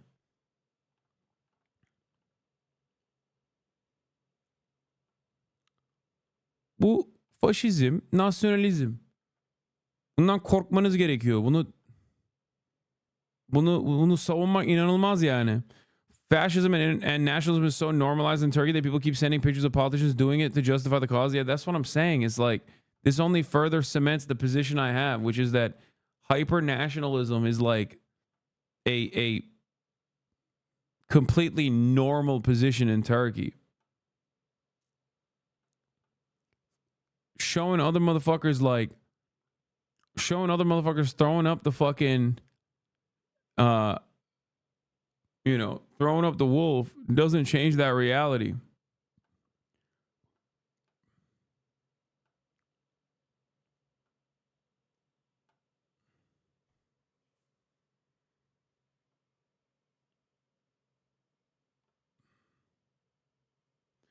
Politik sembol oldu diye kaç yüzyıllık, 1000 yıllık Türk mitolojisini çöpe mi atalım? Al işte amına koyayım. İnanamıyorum yani. Oğlum burada pantronik adamlar mı var gerçekten yani bu? Ya oğlum benim politik düşüncelerimin ne olduğunu siz bilmiyor musunuz? İngilizce anlamadığınız için galiba geliyorsunuz buraya. Manyak mısın oğlum sen? 1100 yıllık mitoloji ne abi? Saçmalama ya. Ha evet, kurttan büyüdük biz. Evet, kurttan doğduk amına koyayım. Manyak herif ya. Oğlum Lord of the Rings'e inanıyor bu herifler ya. Böyle bir saçmalık olabilir mi? O zaman Nazileri niye sevmiyorsun abi? Çünkü Alman oldukları için mi? O mitolojik konsept aynı yani. Nasyonalizm her zaman aynı. Eğer benim gibi büyürken Tarkan, işte ne bileyim, bu eski, yok sempatim bile yok. Mitolojinin tanımı o değil mi ama amına koyayım? Tabii inanan yok ama senin kültürün ve edebiyatın buradan doğuyor. Oğlum mitolojiyi öğrenmek başka bir şey. Mitoloji gerçek diye savunmak ve nasyonalizm yapmak başka bir şey.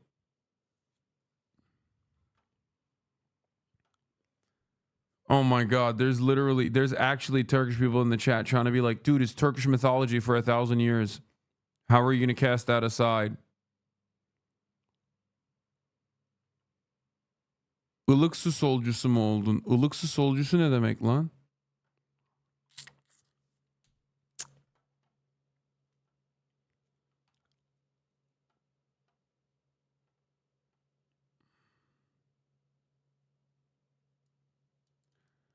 Bak kral bence de yapmamalıydı ama mal futbolcu milli duygu ayağına yaptı. Dediğim gibi yapmamalıydı ama Avrupa'da çok abartıyor. Auslander Raus tezahüratlarını kimse siklemiyor. Bizim elemanı uyarırız, bir daha yapmaz inşallah. Evet arkadaş, Auslander Raus'u yapanlar ama taraftar. Türk taraftarları da bok yediği zaman yine kızıyorlar ama günün sonunda taraftar. Eğer bir tane Almancı futbolcu çıkıp Auslander Raus diye şey yapsa, bak fucking diyorum ya, inanamıyorum, İngilizce iyice artık bozdum, Türkçem falan kalmadı amına koyayım. Devamlı fucking diyorum Türkçe, sanki Türkçe bir kelimeymiş gibi. Tövbe estağfurullah. Okay. That Turkish chatter said, well, all the the fans always say Ausländer Raus, which is obviously like the song that has taken over German summer destinations, which is like Germany for Germans. It's fucking fascist Nazi shit, right? It's a false equivalency. It's saying like foreigners out, Germany for Germans, foreigners out. And he's making a false equivalency between fandoms and hooligans saying fascist nationalist shit and an actual fucking person who's wearing the goddamn flag on his chest.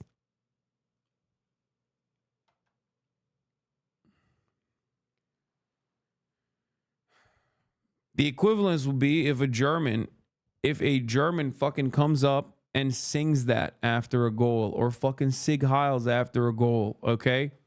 If that was the case, then yes, that person should also get fucking punishments for it. Gurbetçisin, ülke sorunlarına karışma. Sikimden aşağı Kasımpaşa. Yarrağımın anteni. Gurbetçisin diyor gerizekalı.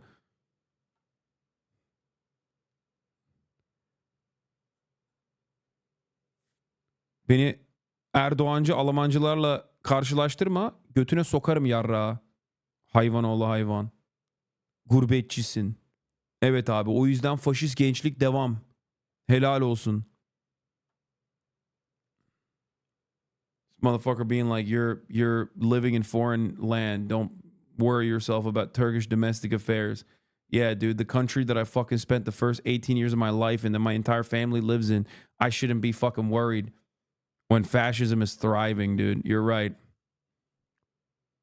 You know, Americans tell me I should shut the fuck up about America and go back to my country. Okay? Turks tell me you live in America, shut the fuck up. We're going to do some nationalism.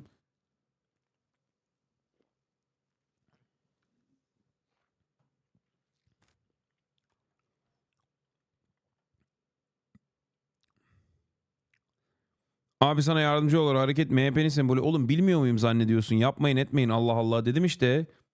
Ülke ocakları. Madımak katliamında da yaptılar. Şimdi Türklüğün sembolü diye satıyorlar. Evet böyle bir yalan yok yani.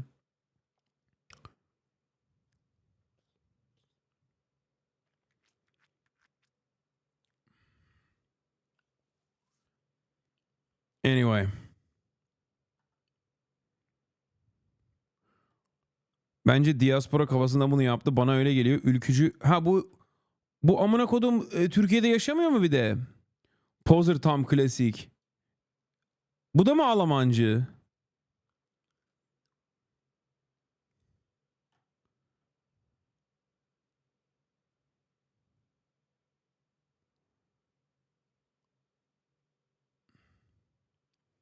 Suudi liginde oynuyor adam.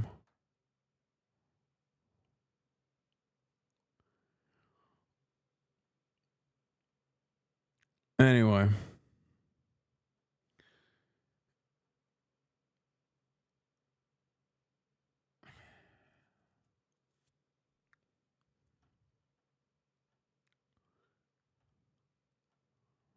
Yeah. Claiming that like this fucking hand symbol is just like a symbol of being a Turkish person is ridiculous.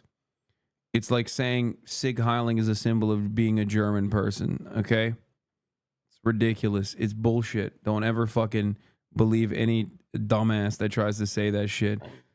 Just because it's like super commonly fucking thrown up by Turks of all different political backgrounds doesn't actually change that reality. Okay? The reason why they're saying that is because, yes, unfortunately, nationalism is unimaginably commonplace. Okay? It's very, very commonplace in Turkey. That's why I always joke about American patriotism, right? Because I come from a country that has a policy of denying its own genocide. I come from a country where they will beat the shit out of you, if not kill you, if you disrespect the flag. In America, and I do love this part of the American freedoms, I guess you can fucking burn a flag. And it's a valid legal protest protected by the First Amendment. In Turkey, you fucking take a flag off the flagpole, they'll fucking kill you. They will. They have. Okay? Like normal people, random people, not just like fascist, fascist militants. Here.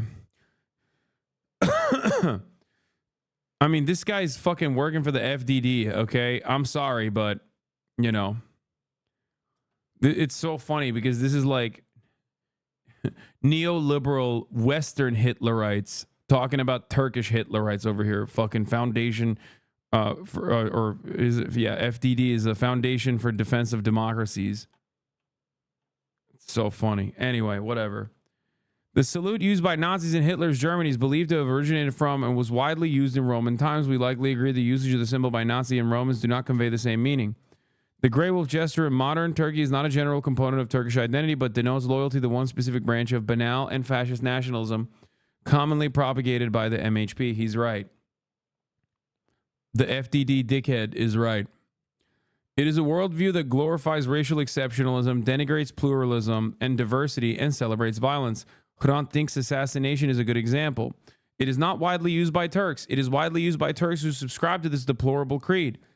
It has no place in being represented in national uniform. I do, at the end of the day, agree with this, which I think is inherently a little bit nationalist of me to say. But when you are representing your country on the international stage, nonetheless, doing some fuck shit like that is so goddamn unacceptable, dude. It's such a shame.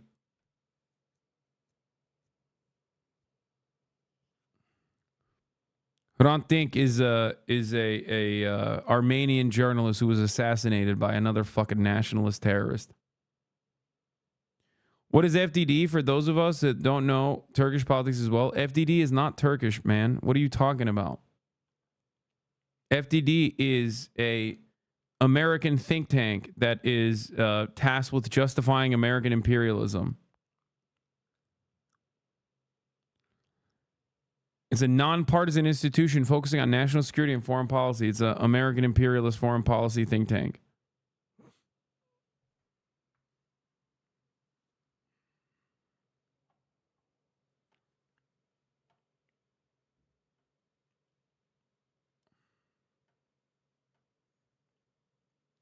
Why do Turks subscribe to racial exceptionalism? Is it different from a perspective other than Aryan? What the fuck? I don't get it. Dude, Westerners are so funny.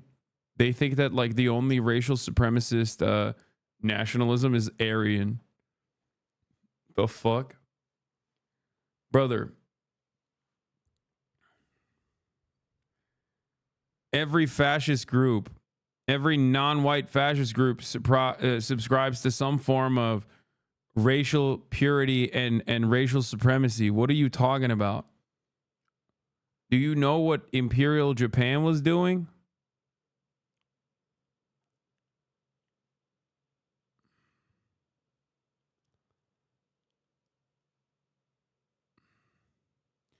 I bet Chuds are going to be up your ass about American athletes kneeling. No, Chuds don't know what the fuck that symbol is. They're not going to be up my ass at all. That'd be really funny, though, if, like, I would love that if, like, the American right wing found allegiances with, like, Turkish fascism. That would be pretty funny for me, at least. I love that. I hope they do that, actually. I hope they fucking, they're like, yeah, we actually love, why do you hate Turks who love their country, you fucking fake Turk?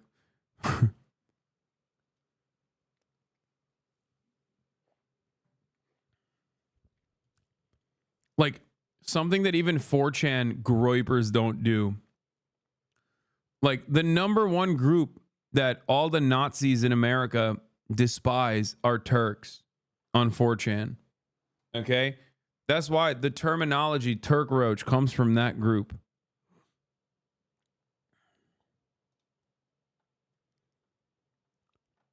Anyway.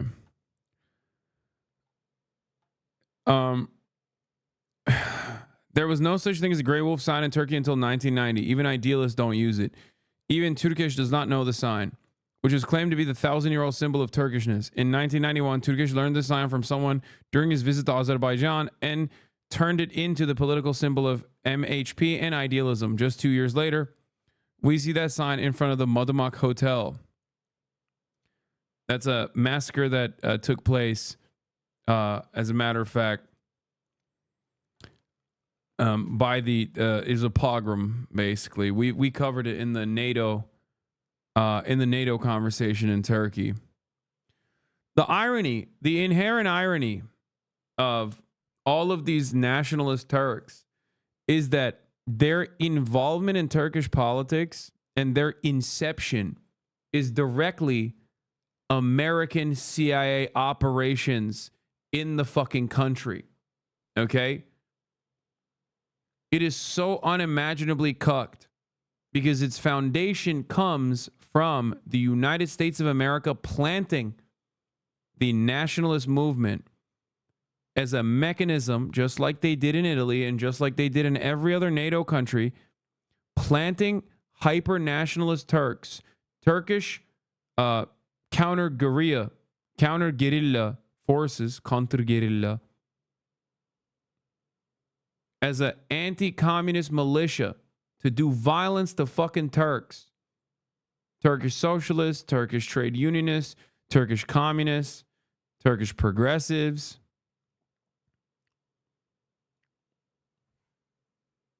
But the reality is, its inception and its rise to power was directed by the American government, the American State Department. So much for the 1,000-year robust history of pan-Turanists.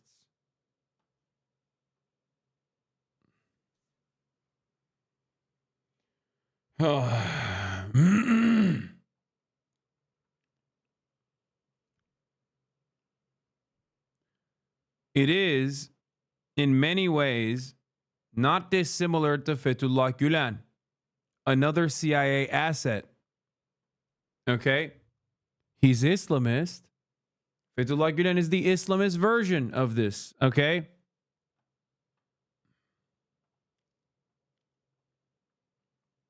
MHP and the Grey Wolves, specifically the counter-guerrilla, is the old version.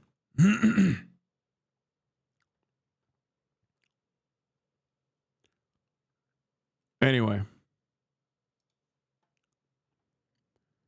You can see many things produced in Turkey by the Grey Wolf myth, which is important for Turkish history, from coins to posters and even logos. Of course, this is a myth that is thousands of years old, but the history of the so-called Grey Wolf sign in Turkey is not that old. Those who brought this sign into Turkish politics and used it for the past 30 years are the ones who carried out the Maraş, Çorum, Madımak, Bahçeli Evler, Gazi massacre, or Gezi, right? Or is it Gazi? I don't. Gazi katliamı. I don't remember that one. Okay, anyway,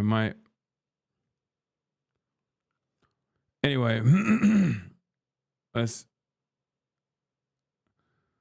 continue. And hundreds of attacks against the public, that is Turkish and MHP itself. There's no contradiction in MHP members using this sign. They are the ones who created this sign in Turkey. However, while you are trying to make this a common acceptance of society in general, some people will come along and say, come on. In fact, when this sign started to be used in the 90s, the masses who did not like MHP members would call MHP members dog people. So don't take anyone for a fool.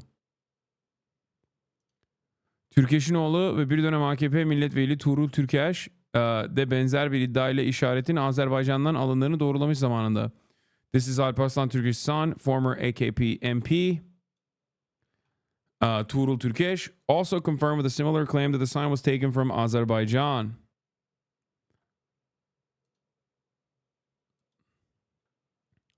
Finally, let me end this discussion from my point of view. According to Turkish, who took the Grey Wolf sign from Azerbaijan and brought it to Turkey and made it the symbol of MHP idealism, the meaning of the Grey Wolf sign is as follows. The little finger is Turkish, and this index finger is Islam.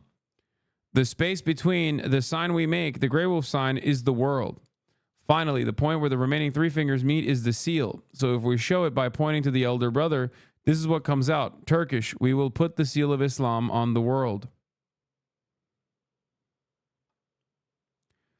This will piss off people, especially what I said when making a comparison to Fethullah Gülen. That's going to really piss off the nationalists because they think that this is like some, thousands of year old history of this slogan and this concept.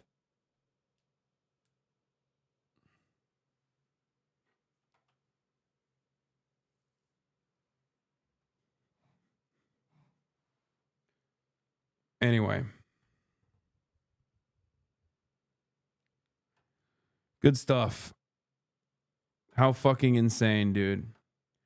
I can't even be fucking proud of my country for like 2.5 days before some fucking asshole ruins it, We had so much fun yesterday talking about how, we stuck it to the Austrians. Soktuk Avusturyalılara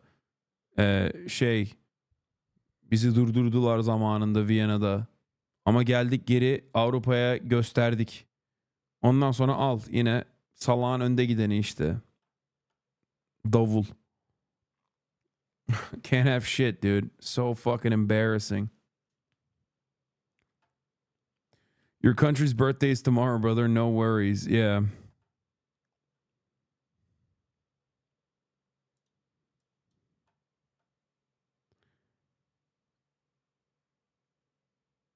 Mahir, what? Akkoin is not reliable or intellectually honest person. He has a respectable protest to criticize inflation with the stickers at the election season. That's all.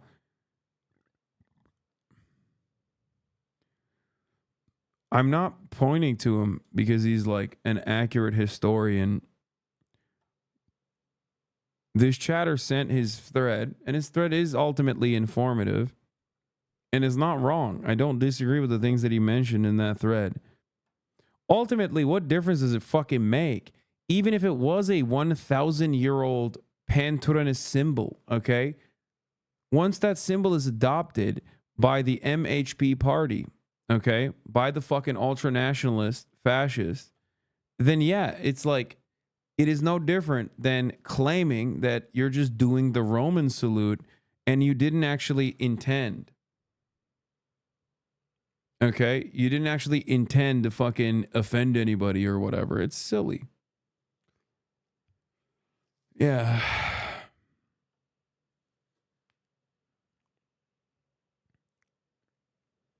What about the ne mutlu Türk'üm diyene? Is it fascist? No, dude. Saying fucking ne mutlu Türk'üm diyene that's ridiculous, okay?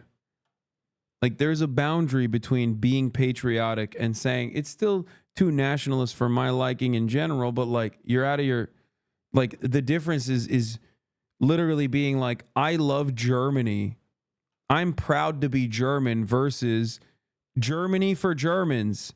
Do not have no foreigners out. Like, there's a difference between the two, you know what I mean? There's like an entire planet between the two. The fuck are we doing?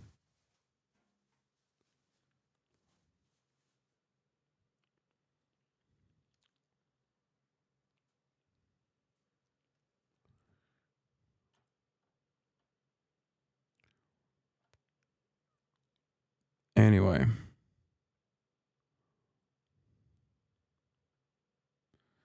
Bak, orada da ayrı bir sorun var, biliyor musun? Ne mutlu Türkiye'm DNA'yı milliyetçi bir sembol yapıp bozkurtluğa bağlıyorlar. Aa, bak, bilmiyordum bunu.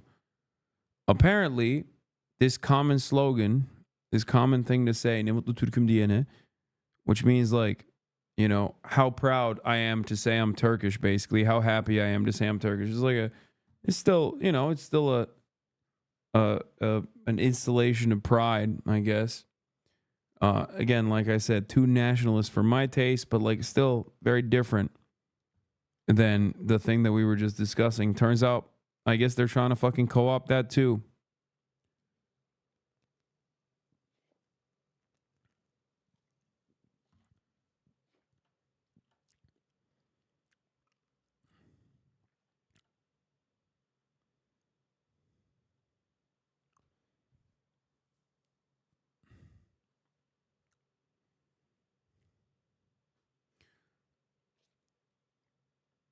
Yeah, it's Atatürk.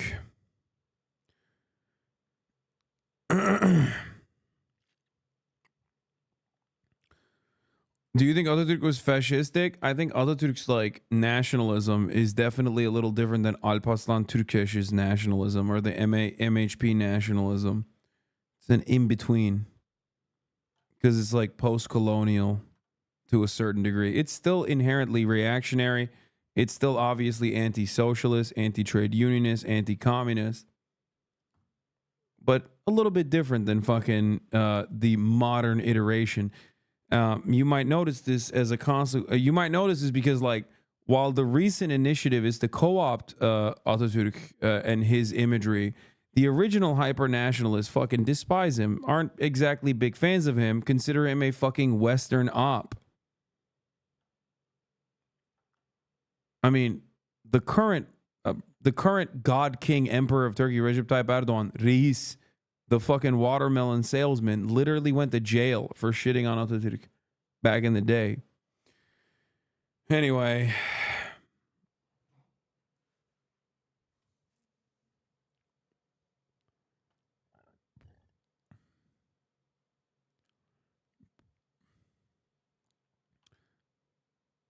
That's why, like I said, dude, a lot of these conversations are being had on like in an American audience with American understandings. And it is kind of funny to have these conversations because, like, that's why I always say Americans don't know fascism and nationalism in the way that like Israelis live it, in the way that Turks live it. You know what I mean? Americans are too fucking fat and too invested in capitalism to be like, to have a very tangible, hyper-focused, committed nationalist movement. America also can't be nationalist because America is a, you know, global hegemon. So, like, what are national boundaries when you dominate the entire planet? When the entire planet is your playground?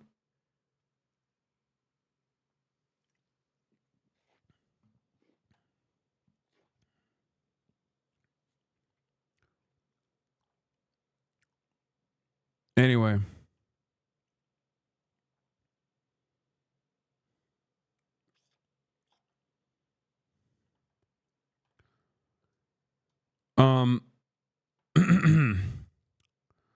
Let's talk more about Biden's W's.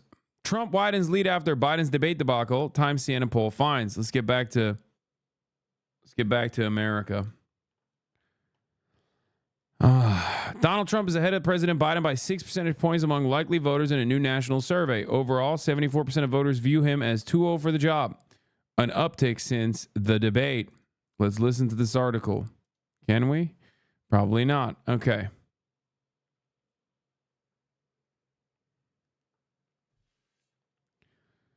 If the 2024 presidential election were held today, who would you vote for if the candidates were Joe Biden or Donald Trump? 43% of likely voters say Biden. 49% say Trump. Of registered voters, 41% say they would vote for Biden. 49% say Trump. Oh my God.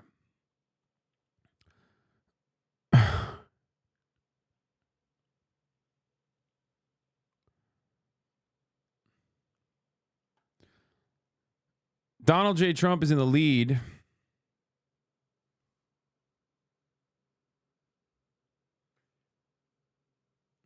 I get knocked back, but I get up again, Jack. Hey guys, I'm new to this politics thing. So forgive me for asking this, but is this good? Is it good when the incumbent president has historically high disapproval ratings and seemingly the entire country sees him go on the debate stage against a very unpopular former president, and then the incumbent president actually loses popularity against the former president that he actually literally defeated to become the incumbent president? Is that good? I can't tell. I'm not like, I didn't go to Georgetown. So, I barely got a poli-sci degree. The fuck do I know? You know what I mean? I'm sure there's a lot of wonks right now in Joe Brandon's ear being like, no, King, this is good. This is so good. Everybody loves you. I'm sure there's a way to spin this, guys.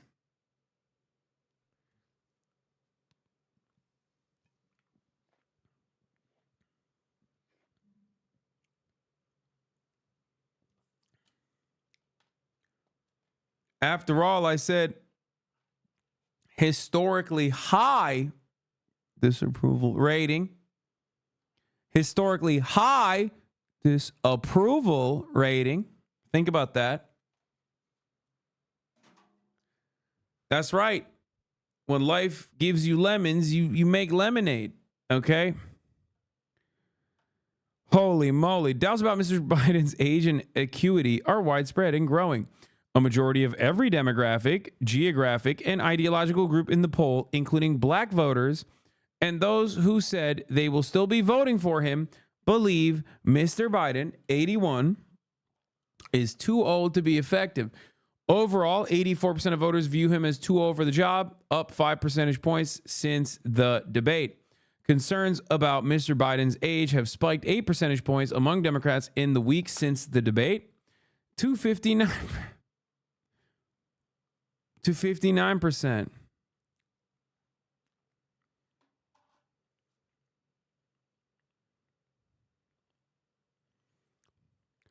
The share of independent voters who said they felt that way rose to 79%, nearly matching the Republican view of the president. I mean, you don't need independents, right, to win an election, I think, right?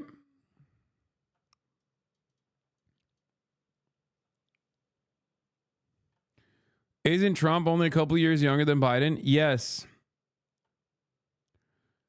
And the unfortunate reality is that despite being very close in age to Joe Biden, he does not present demented like Joe Biden does. That is the reality. And the faster Democrats recognize that, the easier things will be. A new poll out today, Jeff, from CBS News after the debate that shows a majority of voters think that the president should not run. Walk us through those numbers. Look, and that is some of the data that they are looking at. Of course, the president and his campaign team are looking closer at battleground data from those 7 battleground states. But look at these national numbers here. Do you think Joe Biden should be running for re-election as president? 69% say no. That's nearly 7 in 10 voters.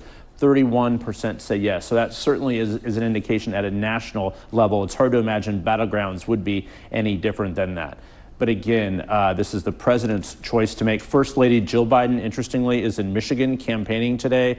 The campaign will go on. Democrats are trying to sort of redirect the focus to the contrast with Donald Trump. Boris, one interesting thing, the Trump campaign has been silent throughout all of this, certainly watching this this campaign. But you also have to wonder, are Democrats going to be sort of worrying what they...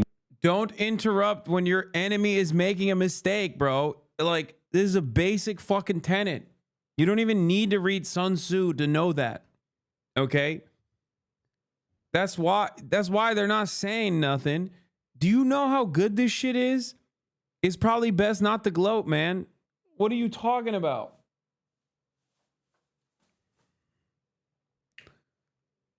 Yeah. Nobody needs the fucking fuck up the bag.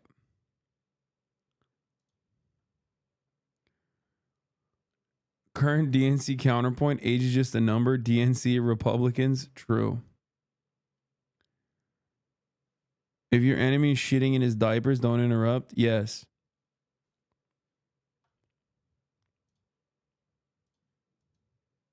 Get here an unknown in Kamala Harris or someone else. This is an unusual dynamic in this race. Friday, it's 4 months till Election Day. Yeah, that's why the primary process is so important and so lengthened so that this can get worked out. If this happens now, it'd be a very abridged and potentially harmful process of the party. Democratic convention next month, but they have even less time to find someone else. Should it...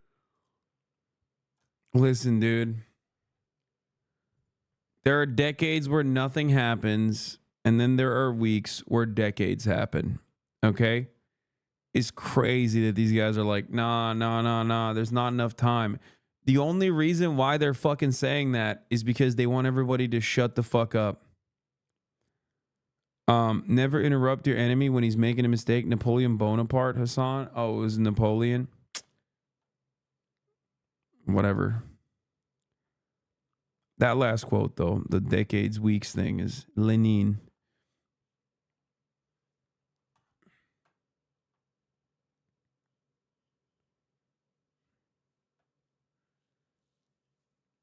Bonaparte. Napoleon Boner Party. Anyway. Trump campaign statement on total collapse of the Democrat Party. Every Democrat who's calling on crooked Joe Biden to quit was once a supporter of Biden and his failed policies that lead to extreme inflation, an open border, and chaos at home and abroad. See, this is how you know. This is how you know how unpopular Biden is. Because the Democratic Party is not unpopular. I can't believe I'm saying this. Democratic policies have always been popular. Progressive policies have always been phenomenally popular. But right now we're in a unique place where the Democratic Party across the board is not unpopular. But Joe Biden is. So Trump is trying to make it hurt for the down ballot Democratic candidates. Okay?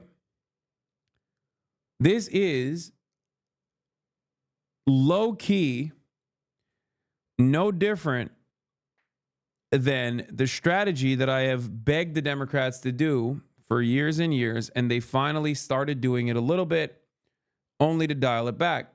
Say the MAGA party is the Republican Party. Democrats and tie the entirety of the Republican Party to Donald Trump, because that is the truth. The entire Republican Party is, of course, Donald Trump's party. Donald Trump is a manifestation of like Republicans' worst, not instincts, but like worse aspects, worse motivations. He just looked at the situation and said, oh, I got to say this out loud. You know, these dumbasses, these pussies are not saying the quiet part out loud. If I say it, people love me for it. And they did. It's not like he changed the game up.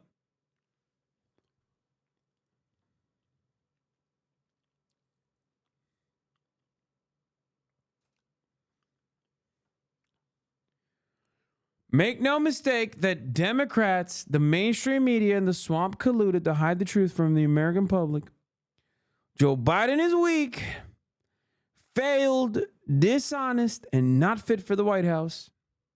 Every one of them has lied about Joe Biden's cognitive state and supported the disastrous policies over the past 4 years, especially cackling co-pilot Kamala Harris. Oh, shit. That's how you know he thinks Kamala is going to be the new pick. He's starting to hit Mamala. The criticism against Mamala was muted for the most part because she just sucks. And she was irrelevant, you know? She was just doing it to herself, basically, by just, you know, talking about wheels on the bus go round and round, becoming like a joke, basically. So what is he doing here? He's not even shitting on Joe. That part is established. He's saying everyone's shitting on Joe in America, and he's right. Everyone's shitting on Joe, but remember, the real enemies are the Democratic Party because they love Joe. They support Joe. They're bad just like Joe. So it's established that Joe sucks. He's not even shitting on Joe here. He's shitting on the Democratic Party and who he foresees will be replacing Joe. This is important to understand. Okay?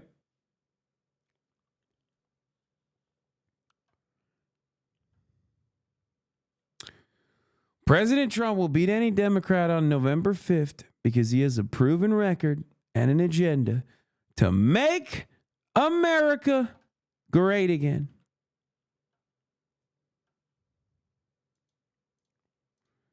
Good stuff.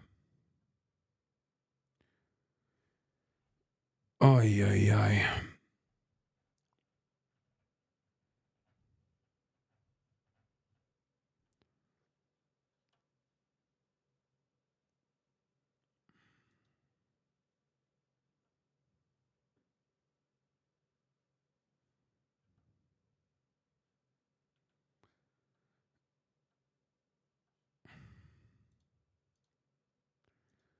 Anyway. Biden will meet with a number of Democratic governors tomorrow. According to multiple sources, they sought the meeting to discuss their concerns in the wake of the debate, which he blamed tonight on fatigue from overseas travel. According to new reporting in the New York Times, this wasn't a one-off. The headline in the Times, Biden's lapses are increasingly common, according to some of those in the room. Joining us now is David Sanger, who shares a byline on the New York Times piece. Also CNN Jamie Gangale with her own new reporting. Joining us as well is Michael LaRosa, former special assistant to President Biden and press secretary to the First Lady. So, Jamie, you heard Congressman Doggett calling the president to step aside. What are you hearing from your Democratic sources about where others in the party stand?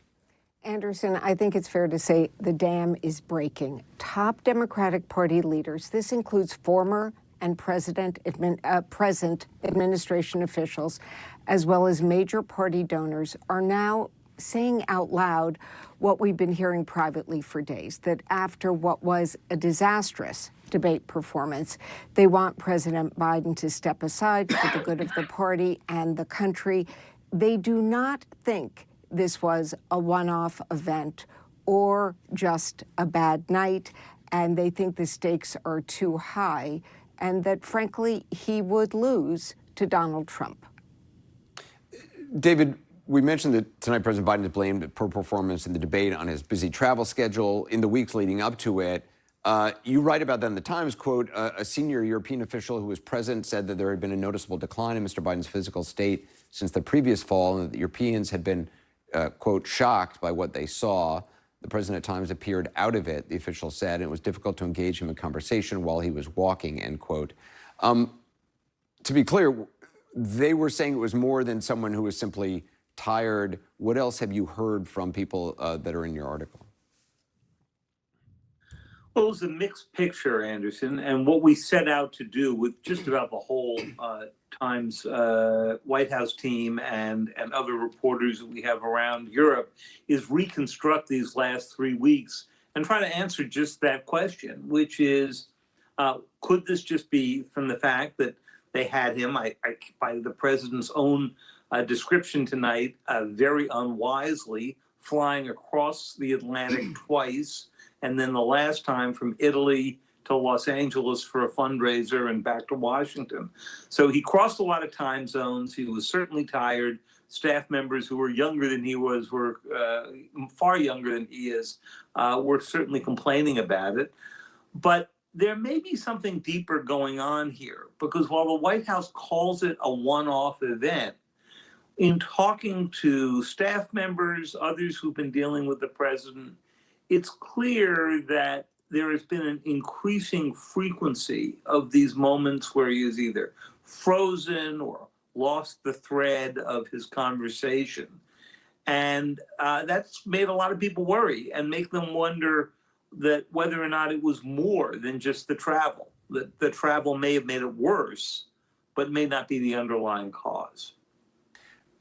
Michael, you know, all the reporting is that his family is telling him to stay in. What do you think Hasan, you feel demented because you traveled? Yes, I'm tired as fuck. Okay? It's 11 p.m. here. I'm still fucking not over jet lag. Okay? The difference, however, is that I'm not the motherfucking president. Like, I'm not the president, and I'm not flying on Air Force One, and I don't have like a 500-person staff to ensure that I don't have travel fatigue. Okay? And even then, guys, I'm 33. Biden is 81. Okay? It's just not happening. It's just that it's because he's old.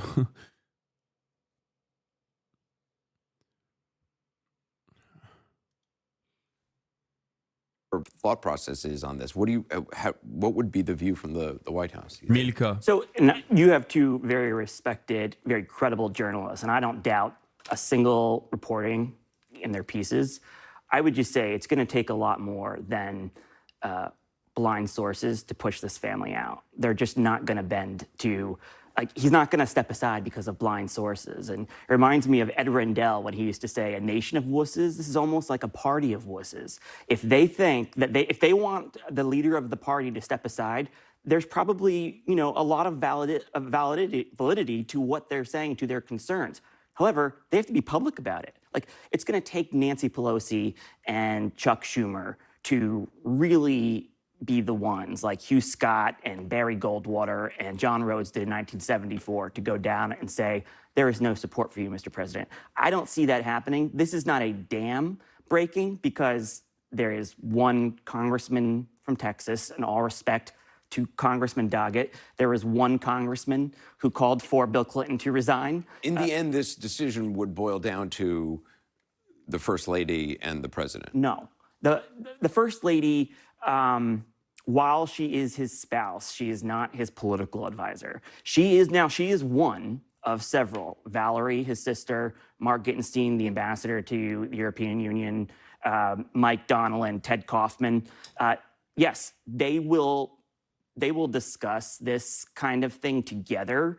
And it's usually the way Biden world works is like there's a committee, a consensus by committee, and then they will go to him. But she would never be the one to say, Joe, I want you to end your aspirations. She doesn't. Per New York Times, Representative Katie Porter, California Democrat, on Wednesday questioned damage control strategy and sequestered approach taken by Biden campaign and White House since last week's debate debacle. This White House is going to have to be way less insular than they have been, Porter told CNN. She also said that Vice President Kamala Harris should not automatically replace Biden if a change were to be made. Okay. Okay, Katie. She's running. They've not done that for each other throughout their 47-year marriage. She supported his 3 campaigns for president. He supported her getting 3 advanced degrees, teaching as first lady, teaching as second lady. They just have never lived in each other's shadows like that. Jamie, is it clear to you, I mean, who the alternative to President Biden would be? I mean, you heard Congressman Clyburn saying, you know, you can't pass over Vice President Harris, that, you know, that she would be the person. Right, and she has rejected calls for President Biden to step aside, which would be very inappropriate as his vice president. Look, some of our sources think that Vice President Harris would have an edge, but other party leaders we talked to are already floating the idea of opening it up to all contenders, having, let's call it a 5-week speed dating primary, maybe having debates between now and the convention. Oh my God, that'd be so sick. And then leaving it up to the convention. Their number one concern, who can beat Donald Trump, Anderson. David, you also write in the Times, quote, like many people his age, Mr. Biden, 81, has long experienced instances in which he mangled a sentence, forgot a name, or mixed up a few facts, even though he could be sharp and engaged most of the time. But in interviews, people in the room with him more recently said the lapses seem to be growing more frequent, more pronounced, and more worrisome. Have those people raised concerns internally in the White House? It's not clear to me if they have, and it's been sort of a forbidden topic in the White House. In fact, you'll remember how sharply the White House responded, and the president did, when the special counsel, turned out a report in which they referred to the president as sounding like a sort of elderly and forgetful man, and they really came down on that. I think part of what's going on here now is that these questions have been whispered about for some time. The White House has not wanted to engage in it. Then came the debate, and what was happening was evident for everybody to see. And now they've got to come up with an explanation. I did note that for the first time that I can recall in recent times, his doctor, the White House turned out a statement saying that his doctors have ruled out some other things, including Parkinson's and so forth, that he's not under any kind of treatment for that. That was all reassuring news. I suspect what's going to have to happen, Anderson, is that they're going to have to get the president out in many different forums, interviews, public forums, and so forth, if they're going to really demonstrate that this was a one-off event. And maybe they will do that. It's a little bit high risk if he has a bad day again, the way he did on Thursday night. But I don't see another way that they could get at this. Yeah. David Sanger, Jamie Gangel, Michael LaRosa, thank you very much. The latest now on President Biden's bid to keep his candidacy alive after last week's debate. The Biden team pushing forward as some Democrats call on the president to step aside. Rachel Scott is tracking the race from Washington. Good morning, Rachel. Hey, George, good morning to you. In the last 24 hours alone, one Democrat has called on the president to step aside. 2 others are openly saying that he cannot win the election. All right, we talked about this already.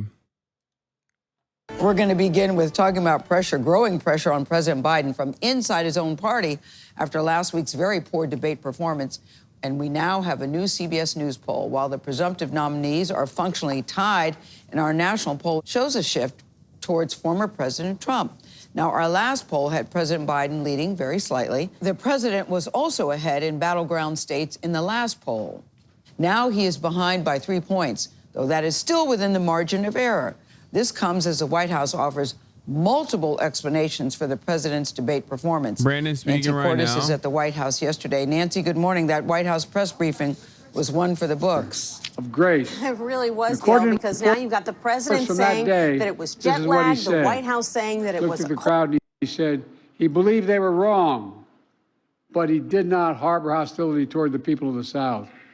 He said it was not them, but their leaders who were responsible. Bro, you don't have glasses on. You don't have glasses on. He said, got phantom glasses. The time would come when the Union would be restored and the American flag would wave over the entire nation once again. Ladies and gentlemen, until the very end, George and Philip believed in the United States of America. The only nation on earth founded on an idea. Every other nation in the history of the world is based on geography, ethnicity, religion, or some other attribute. But we're the only nation founded on an idea. That idea is all men are created equal, deserve to be treated equally except black people and women at the time. But like George and Philip, we've never walked away from it either. Their heroic deeds went unacknowledged for over a century, but time did not erase their valor. And they want to and fight those that don't own land. Just as precious today. Man, as he's it really was killing then. it with this speech, though. Unity over disunion. Freedom over subjugation. He's really killing it, dude. Retreat. Truth over lies. Let me end with this. Tomorrow is the 4th of July. Another reminder of why it's so important to know our history, not to erase our history, to remember the sacred cause of American democracy, and not make up a lost cause to justify evil of slavery. To remember the nation that George and Philip fought for and died for, the United States of America. That's who we are. That's who we are. The United States of America, there's nothing beyond our capacity in the United States if we work together. So God bless you all. And God save our protect troops. And with that, it's my honor to ask the military to read the citations. Thank you.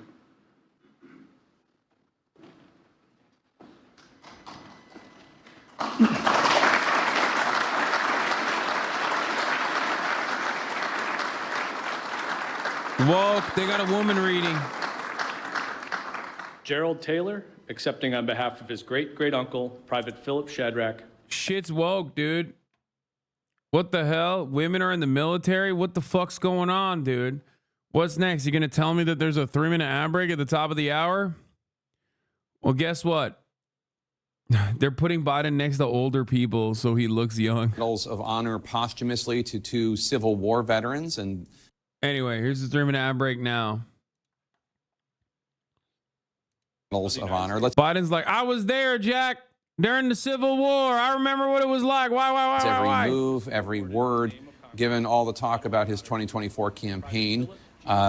In the context, I don't mean to belittle it. It was a very nice speech, and he delivered it fine. But the question isn't about the president's ability to. The question Democrats are raising, I should say, is not whether President Biden is capable of reading a teleprompted speech, which he certainly does well at times. Yeah, these were remarks delivered via teleprompter, as an event like this typically would be. And Jake, this is the president doing his day job while his re-election campaign is really in a state of turmoil, and comes just hours after the president told his own campaign that he isn't going anywhere, that he is staying put, that nobody is going to push him to the side. He is in it until the very end. The White House has said we are going to see him more in the coming days, pointing to a press conference that's coming, and an interview that is coming. But as you noted, Jake, this is not the kind of moment that Democrats are eager to see more of to get that reassurance. They are wanting to see more unscripted moments. I should note what is coming up next on his schedule, of course, is this meeting with a group of Democratic governors. And as you had reported, there are some in that group just nervous and worried, and definitely just desperate to get a better sense directly from the president on what happened last week at the debate and get a better sense of just how he is doing, Jake. All right, MJ, thanks so much. And obviously, we just saw and heard from President Biden in about 90 minutes. He is scheduled to meet with several Democratic governors at the White House. Many of them will join by Zoom, but others have actually flown in, including Governor Gavin Newsom, all the way from California. After that, he's going to head over. After that, one of the governors is going to head here to the studio. We'll be right back.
Remember when I said that chicken got nothing on me? I was so wrong. Boy, was I wrong, dude.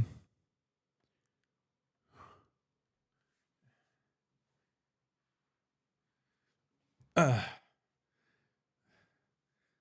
don't know if it was the chicken or not, but that shit blew past me, dude. Blew through me, okay? Michelle Obama. Dude, these are so funny. Michelle Obama polling at 50% against Donald Trump's 39%, according to Ipsos. Yeah, okay, dude. Don't let your life pass you by. Weep not for the memories. What?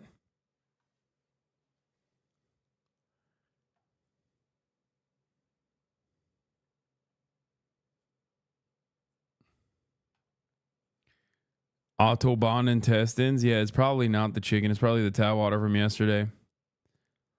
Anyway, listen, folks.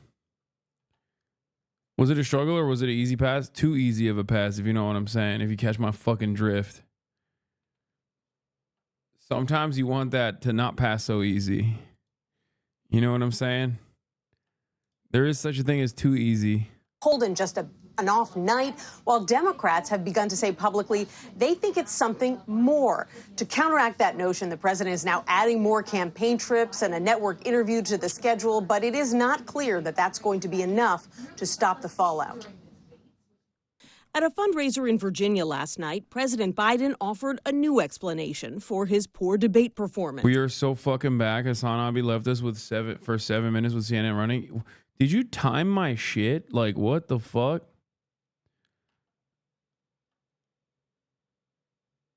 It was an emergency.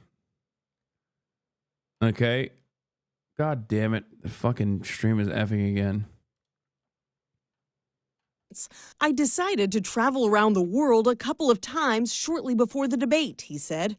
I didn't listen to my staff, and then I almost fell asleep on stage. Biden did travel back and forth to France, Italy, and California the first half of June. But he returned to D.C. 11 days before the debate. Wait. Are you fucking kidding me? Bro, I thought he flew right from France. Dude.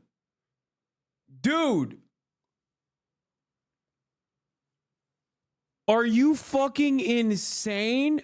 Oh my God. Bro, I thought he like snuck a couple flights in there or something that I wasn't aware of.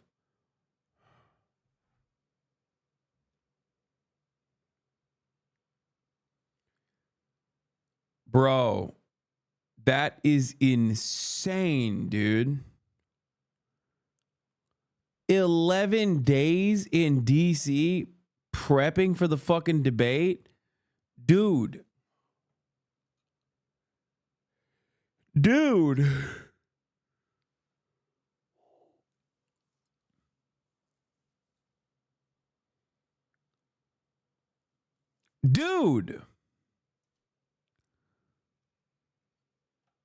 That's crazy, dude.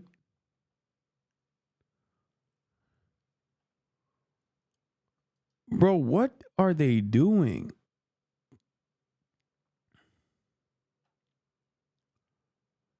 What are the Democrats doing? That's our defense. Also here, Elon is fact-checking Kamala Harris, never deleting this app, says America First, Unfiltered Patriot, MAGA.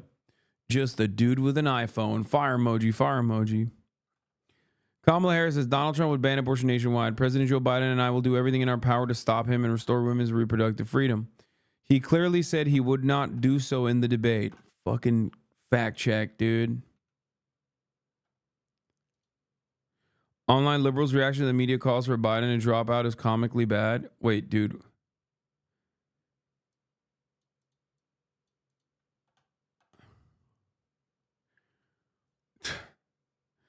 Yeah, I'm glad that shit didn't load, okay? I'm not trying to watch that right now.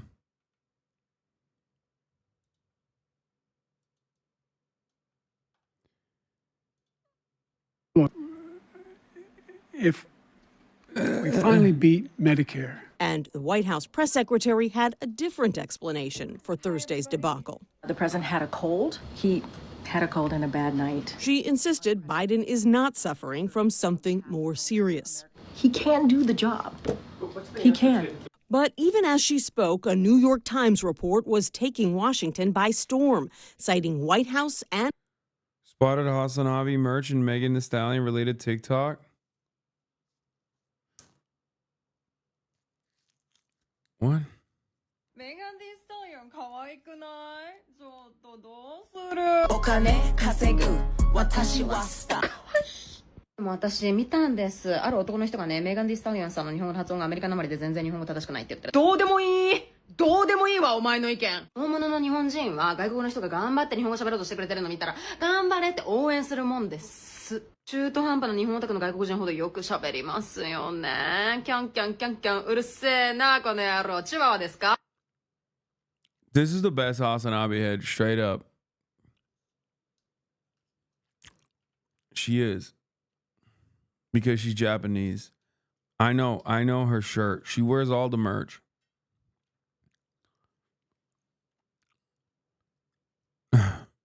Sorry, y'all can't compare. I don't make the rules, except I did make that rule.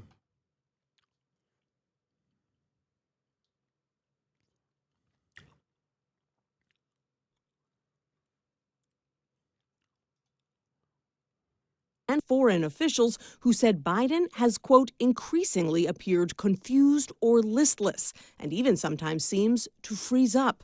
On Tuesday, Texas Congressman Lloyd Doggett became the first Democratic lawmaker to call on Biden to step aside. The president cannot make the kind of effort that we need in these closing days to prevent Trump and his gang from taking over. And now other Democrats are opening up about their concerns. Like a lot of people, I was pretty horrified. We have to be honest with ourselves that it wasn't just a horrible night. You can see it. The dam is breaking, a Biden donor told CBS News. There are nonstop phone, email, and text conversations going on as donors toss.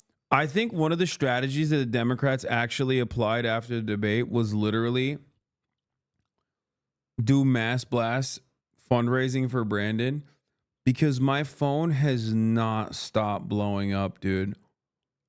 Like, I've probably got more than 150 text messages from every Democrat trying to fundraise for Joe. Like, it is crazy out here. And I think they wanted to, like, get some kind of momentum, do a Biden blast, and get some kind of momentum so they could be like, see, we raised a lot of money. That shit sucks. Around names of possible replacements, veteran Congressman Jim Clyburn said the vice president should be the only alternative if Biden steps aside. This party should not in any way do anything to work around Ms. Harris. We should do everything we can to bolster her, whether it's in second place or at the top of the ticket. Bro, this dude is allergic. He's just allergic to having good opinions. I swear to God. He just sucks so much. I hate him. God damn, he sucks, bro. In a brief interview with CBS News, Vice President Harris said this. Look, Joe Biden is our nominee. We beat Trump once, and we're going to beat him again, period. President Biden himself is getting involved in the damage control today, meeting with Democratic governors, some virtually and some in person here at the White House. He needs their support, so we'll see what they advise him to do, especially since some of them, Tony, have presidential aspirations of their own. Yeah, this issue's not going away. Nancy, thank you very much. Democrats are now all over the map when it comes to how they feel about how their party.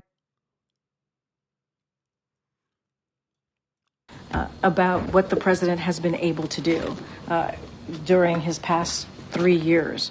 German Chancellor Scholz, I think that that Joe Biden is someone who is very clear, who knows exactly what he is doing, and who is one of the most experienced politicians in the German Chancellor Scholz. I think Joe Biden is definitely not demented. I would like to put it on the record. If in the future, perhaps, his senility is called into question, I will tell you without a shred of doubt that he is not senile. Please Do not put it in the newspaper that Joe Biden is senile. The world, especially when it comes to international politics. The Prime Minister of Israel, Bibi Netanyahu, I have had more than a dozen extended phone conversations. Bro, that's crazy. Wow, what a ringing endorsement from the dude currently conducting genocide. Dude, he's running circles around Brandon, and he wants Donald Trump to literally be the next president. That's awesome. Thank you for reading us Benjamin Netanyahu's opinion on Joe Biden. Why the fuck would he fuck up the bag? He wants Trump to win. He sees Joe Biden as like losing. He also has gotten everything he wanted from Joe Biden. Even as he cucks him with regular frequency. Of course he's going to be like, no, Joe Biden's mental faculties are totally in order. Except for that brief moment where he tried to delay a weapon shipment, in which case he was not. He was seemingly kind of senile then. With President Biden, he also came on a visit to Israel during wartime, which is an historic first. I found him very clear and very focused. I mean, these are leaders that he has had extensive engagement with over the past 3 years. They have seen him up close and personal. Some of them have been even quoted about what the president. Yeah. This morning, we were waiting to see if new elected Democrats step forward and call for President Biden to end his campaign. But there is another crucial group at play here, too. Anti-Trump Republicans. They've got a lot on the line. So how are they feeling in the days after the debate? CNN's Ellie Reeve went to find out. When are you going to be back so you can be in the same time zone? Because it's going to suck if shit pops off and see it hours later. Dude, what are you talking about? I'm ahead of the United States of America. I don't know if you know this, but like, it is 7 p.m. for me. Hey, HasanAbi, are you going to be watching and reacting to Mr. Beast Kai Cenat stream tonight at 8 p.m. Eastern? No, because I will be fucking sleeping at that point, dude. What are you talking about?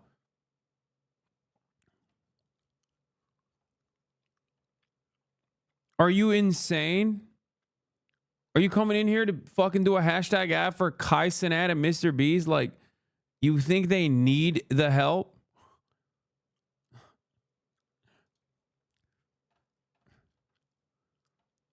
Bro, 8 p.m. is so far away. 8 p.m. Eastern is so far away from me. What time is 8 p.m. Eastern in Croatia time? You only 2 hours ahead, bud. Brother, it is 2 p.m. in Los Angeles right now. It is 11 p.m. here in motherfucking Croatia.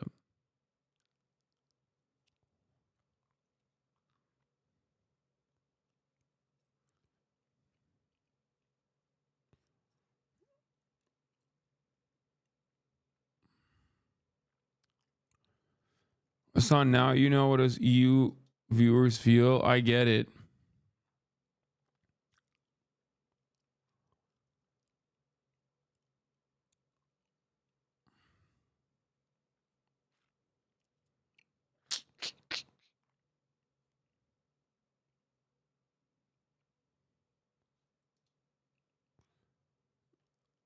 Anyway. Dude, I'm throwing the towel. I'm too tired today. I think, will there be any Elden Ring? No, dude. Of course not. I'm fucking cooked. I didn't even get to cover this. But the Mossad in a statement carried by Prime Minister's office says it received Hamas' response to a potential hostage deal. Israel is examining the response and will return its hands to the mediators. It was the chicken? No, it's not the chicken. No, it's the fact that I woke up at 6 a.m. this morning and I've been running around. I've been under the sun. I've been swimming a lot. And I think I tired myself out a little too much. So this is literally a half day. Yesterday I gave you 5 hours. Today I'm only giving you 4 hours and 17 minutes. I'm cooked. But I'll be back tomorrow. There's a lot more news to cover. We're going to most likely, unless something crazy happens with the Brandon camp, which, you know, crazy things happen every day, we will most likely move on from that. We'll cover it briefly, and then we'll move on to other news, including Israel-Palestine, including global elections. I know there's a UK election, not that I give a shit about that. Anyway, love you all, and I'll see you tomorrow, okay? I'm pulling a Biden, baby. Good thing I'm not running for president the way I'm sundowning right now. Peace.